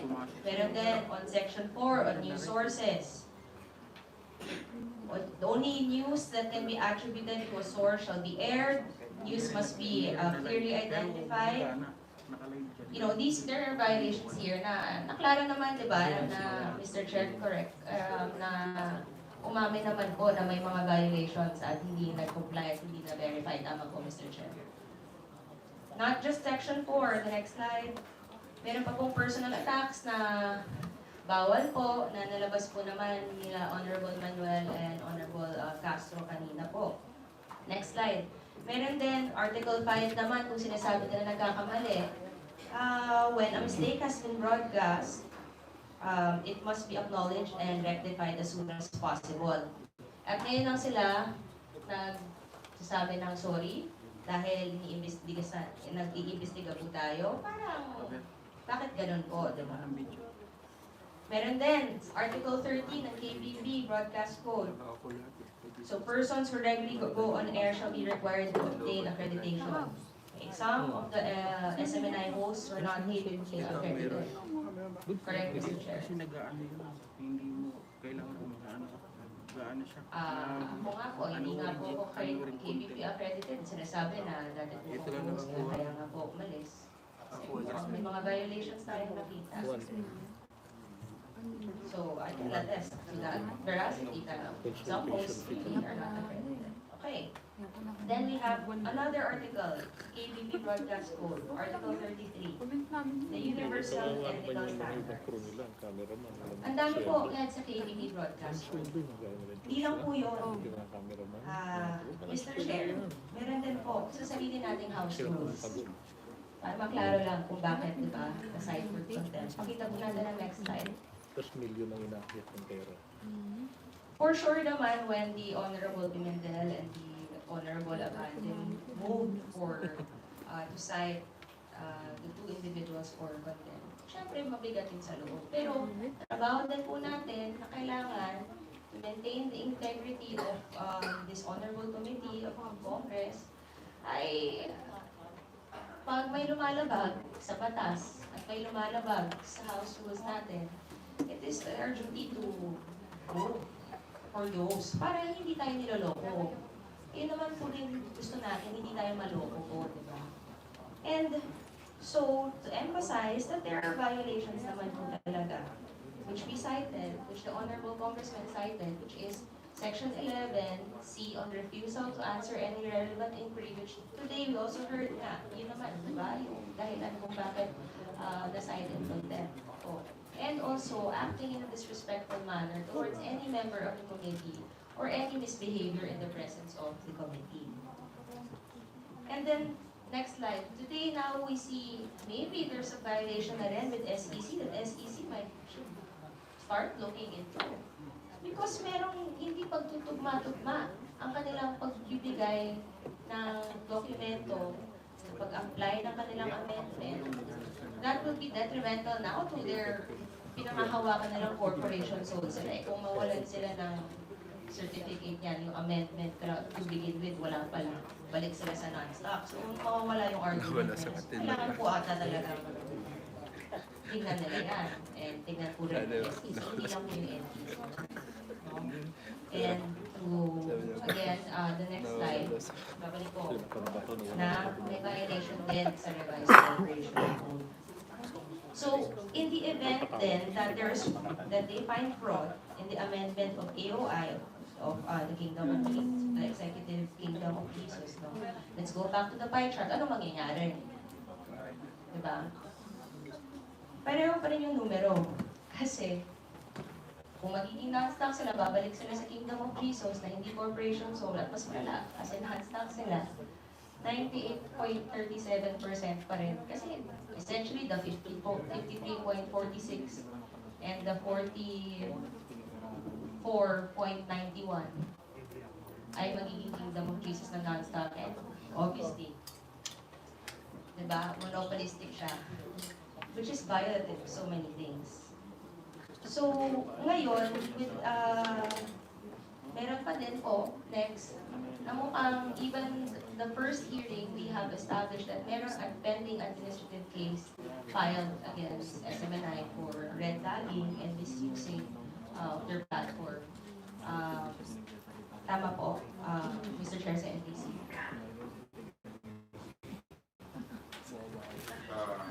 There's a pending. Please describe the honorable. Yes, Your Honor, Mr. Chair, there's a pending case on admin case with the SWAT with the NTC. So essentially, that's why we are urging NTC to suspend muna habang nakikita natin na niloloko-loko tayo dito. In summary lang, para pakita po natin sa taong bayan ang mga violations that we have seen so far. Not just their franchise on Section 4, Section 10, Section 11, o ngayon pati Section 12. Pati ang highest law of the land, ang Constitution natin, dalawang articles. Article 12 and Article 16. Even the KBP Broadcast Code, there's Article 1, Article 4, Article 5, Article 9, Article 30, Article 33. Sarili nating house rules din. Kasi hindi na sinasabi yung totoo. Meron tayong Section 11C and 11E sa house rules natin. At mukhang ngayon, kahit po sa revised corporation code, mukhang ganon.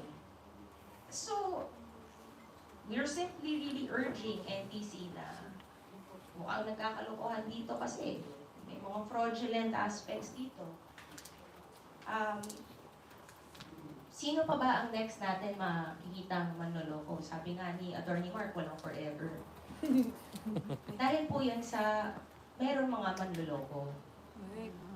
At kung lolokohin ka, di ba, dapat hindi ka nagsistay sa isang toxic situation. So ito na mukhang may pangloloko at naloloko tayo. Sa programa kaya nila yung nga dati. diba? Legal fines. Lumalabas pa konti-konti at nagda-dodge sila sa magsasagot ng mga tanong pag hindi nila masagot, Mr. Chair. Ang nakakatakot ay sino pa ba ang lolokohin kasi nila? Papayag po ba tayo na mandato natin to protect the people from misinformation, to protect people from people who are violating the law? Papayag po ba Magkasama tayo? yan sila sa Sana yung SMNI legal NPC, fines.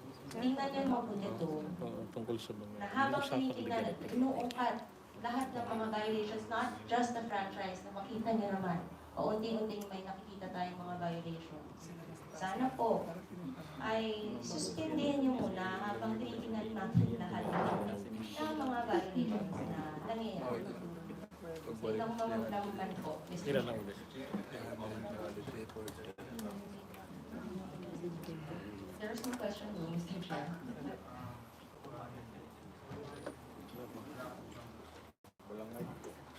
Wala po siyang hihinging sagot sa kanyang sinabi. Attorney. I make a simple manifestation about hindi about forever, not forever. Okay, I'll give you 1 minute. Go ahead. It's about corporation soul, Mr. Chair. It's different from religious Sa programa nila kasi dati, under the ilang revised corporation corporation code, corporation code is under section 108, 109, up to 113, Mr. Chair. Religious societies is section 114 of the revised corporation code. Maybe the beautiful congresswoman. Huwag kang bumawi-bawi ngayon pagkatapos mo mag-post ng ano-ano sa akin na tawagin akong beautiful. Mr. Chairman, I just want Tolentino to have a proper decorum. You should address the chair. And you should not point out somebody, members of this committee, in your manifestation or else. I have still a question with you. After this, when it comes to investigation, mamaya yung resolution ng investigation, sasagot ka pa doon. Kaya ayos-ayos mo, baka agahan mo yan. Mr. Chair, kasi naman, like, klaro naman, di ba? I've not talked about anything personal. No. Let's not use this hearing to hit on personal. Sige, you can post on your page personal things, but let's not talk about this here because I'm not talking about it here naman. And just to rebut na lang po, SEC, that's why I said the case of the Iglesia Evangelista versus Filipino. Bishop Lazaro.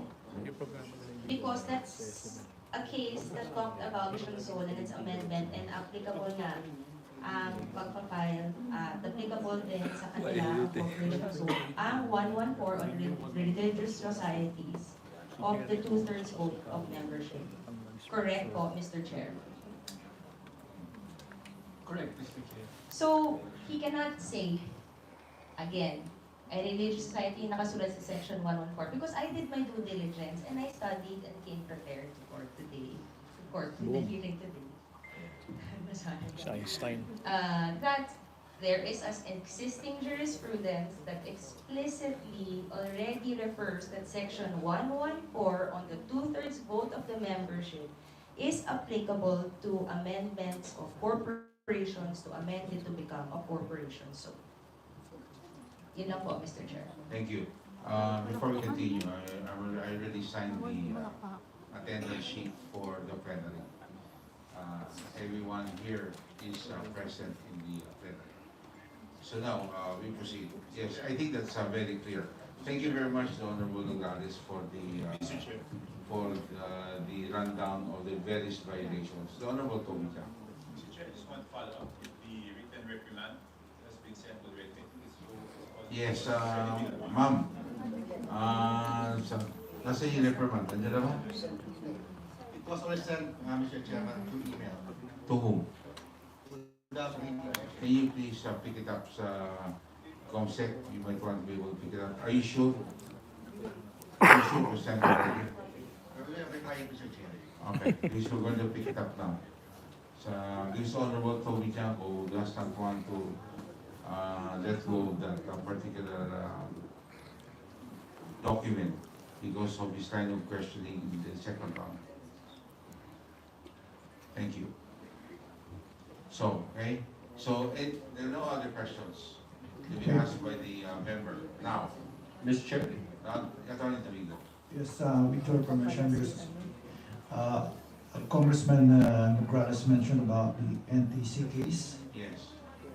And we are actually handling that, Your Honor. And one of the prayers, just to amplify and echo the resolution, we have a prayer for the cease and desist of similar broadcasts of SMNI on this matter. So that might be a good way of segueing on that as well, Your Honor. Just a matter of information, Your Honor. Thank you very much, Attorney Domingo. Okay. That being said, yes, yes. Sorry, Mr. Chair, if we are concluded with the questioning, I would like to make a motion, Mr. Chair. Okay. Okay, Mr. Chair, may I move if the sponsor is so minded to amend House Resolution again, 1499, to be amended to include the last whereas clause to read as follows. Which is? Whereas the mandatory requirements in section 10 and 11 are distinct and separate from the annual report required to be submitted by the franchisee under section 12, the mere inclusion of any change in ownership in the annual report is not the compliance contemplated by the aforementioned sections. Considering that the grantee is operating a business that requires 100% Filipino ownership and any change thereof requires scrutiny by Congress in order to protect public interest. Mr. Chair. That is a specific amendment. So you're amending by addition. Addition, Mr. Chair. By addition. You're not deleting anything. You're not. Okay. A last whereas clause. There's a motion to amend the bill of the Honorable, the resolution of the Honorable Nograles. Any second? Second. The amendment by addition is hereby approved. Any other amendments? If there are no other amendments, the chair will entertain a motion for the approval of the committee report. Mr. Chair, if I may be recognized, Mr. Chair. Yes. Honorable D. There being no other members who wish to give comments regarding the said House resolution, I move that we approve said House resolution. Seconded, Mr. Chair. On which one? On the committee report? Yes. On the committee report as amended, Mr. Chair. There's a motion by the Honorable D. of Isabela. Any second? Seconded, Mr. Chair. There's too many members that said second. But the loudest would be the Honorable Aquino and the Honorable J.J. Suarez. Duly seconded by the Honorable Aquino and the Honorable J.J. Suarez. Any objections? The chair hearing none. House Resolution number 1499 as amended is hereby approved. Mr. Chair. Honorable Thank you, Mr. Chair. So since tapos naman na po ang pag-take on natin ng resolution and the committee report has been approved, mayroon na po akong gustong ipaliwanag din regarding this. So I'm not objecting to the resolution. In fact, tayo po ay natutuwa na dahil sa resolution na na-file ni Congresswoman Nograles ay nakatulong ito para mas mapag-usapan natin talaga ang mga maraming violations at ang mga hindi tamang ginagawa ng SMNI. But moving forward, Mr. Chair, in our efforts against fake news and disinformation, nais pong isulong ng mga kabataan ay ang consistency sa ating mga efforts. We have to go after all sources and we must have a clear goal through a holistic approach in combating these social problems. Also, Mr. Chair, we also need to ensure na yung mga individual din talaga na sila ang mga namuno sa ganitong mga maling nangyayari ay mapanagot to the fullest extent of our laws. Finally, Mr. Chair, ang isang concern natin ay with the NTC that has record of blocking websites, for example, na Yun din ay mga bahagi ng alternative media and people's organizations at ang basis din ng pagbablock sa mga iyon ay red tagging din mismo. Kaya with that, Mr. Chair, as a matter of principle, I abstain from the committee report. Notwithstanding yung mga layunin natin to combat fake news, red tagging, and disinformation. Thank you, Mr. Chair. Thank you very much. We respect that. So the honorable, yours is just a abstention. You're manifesting that your vote is abstention. Okay. On a majority vote with one abstention, the committee report approving the HR House Resolution number 1499 as amended is hereby approved. I think I will suspend the session because there's another issue that we will have to tackle, which is the request of Eric. There's a letter in our possession of Eric for furlough. And the committee will have to tackle this. So we will just suspend and we will ask the resource persons to, those that are not part of this can already go, as this will already be a committee action only. If the request of for humanitarian reasons, we will grant the request of Eric. There's only one letter. Eric. Wala po tayong sulat galing po kay Ray. So, we will now, this session is hereby suspended. Chairman, clarify lang sana, Mr. Chairman. Yes. Kasi the motion for reconsideration that was received by the chairman and of course this committee came from Eric. Yes. Wala po yung kay Ray. Now, he will be presented by Attorney Mark. And it is in line with the privilege speech of So, tapos na tayo dun sa House Resolution for Suspension, balik tayo dun sa inquiry legislation. Just to make it clear, Mr. Chairman. Kasi, Mr. Chairman, but of course, yung ibang mga suspension, pwede na naman excuse. Okay din ako i-suspend. Pero I just want to make it clear, Mr. Chairman, that the lawyer, and until today, still stand for Eric and Lorraine Badoy should be present. Kasi wala naman dito si Eric, kasi I have to ask him. Yes, okay. Okay, So, Mr. Chairman, can you assure me that Attorney Mark will be present? Yes. Thank you, Mr. Chairman. Can we ask the lawyers of Calgary and Eric to be present? It is for the best interest of your client. Thank you, Mr. Chairman. And we asked you, you're still lawyering for both, right? The manifestation. Kayong dalawa. Maraming salamat. And also, for SMNI. Okay, I just would like to again inform you, we're already suspended, but wala pa ho yung email nyo. Nag-aantay kami ng email, wala pa yung marketing. We just check the email of the house. Wala pa. So before we resume, sana nandiyan na po. So, maraming salamat to the resource persons, the different government agencies that have no... We'll be right back. Okay, dun sa pagtalakay nila ng request ni Ka Eric. Tingnan natin kung pagbibigyan.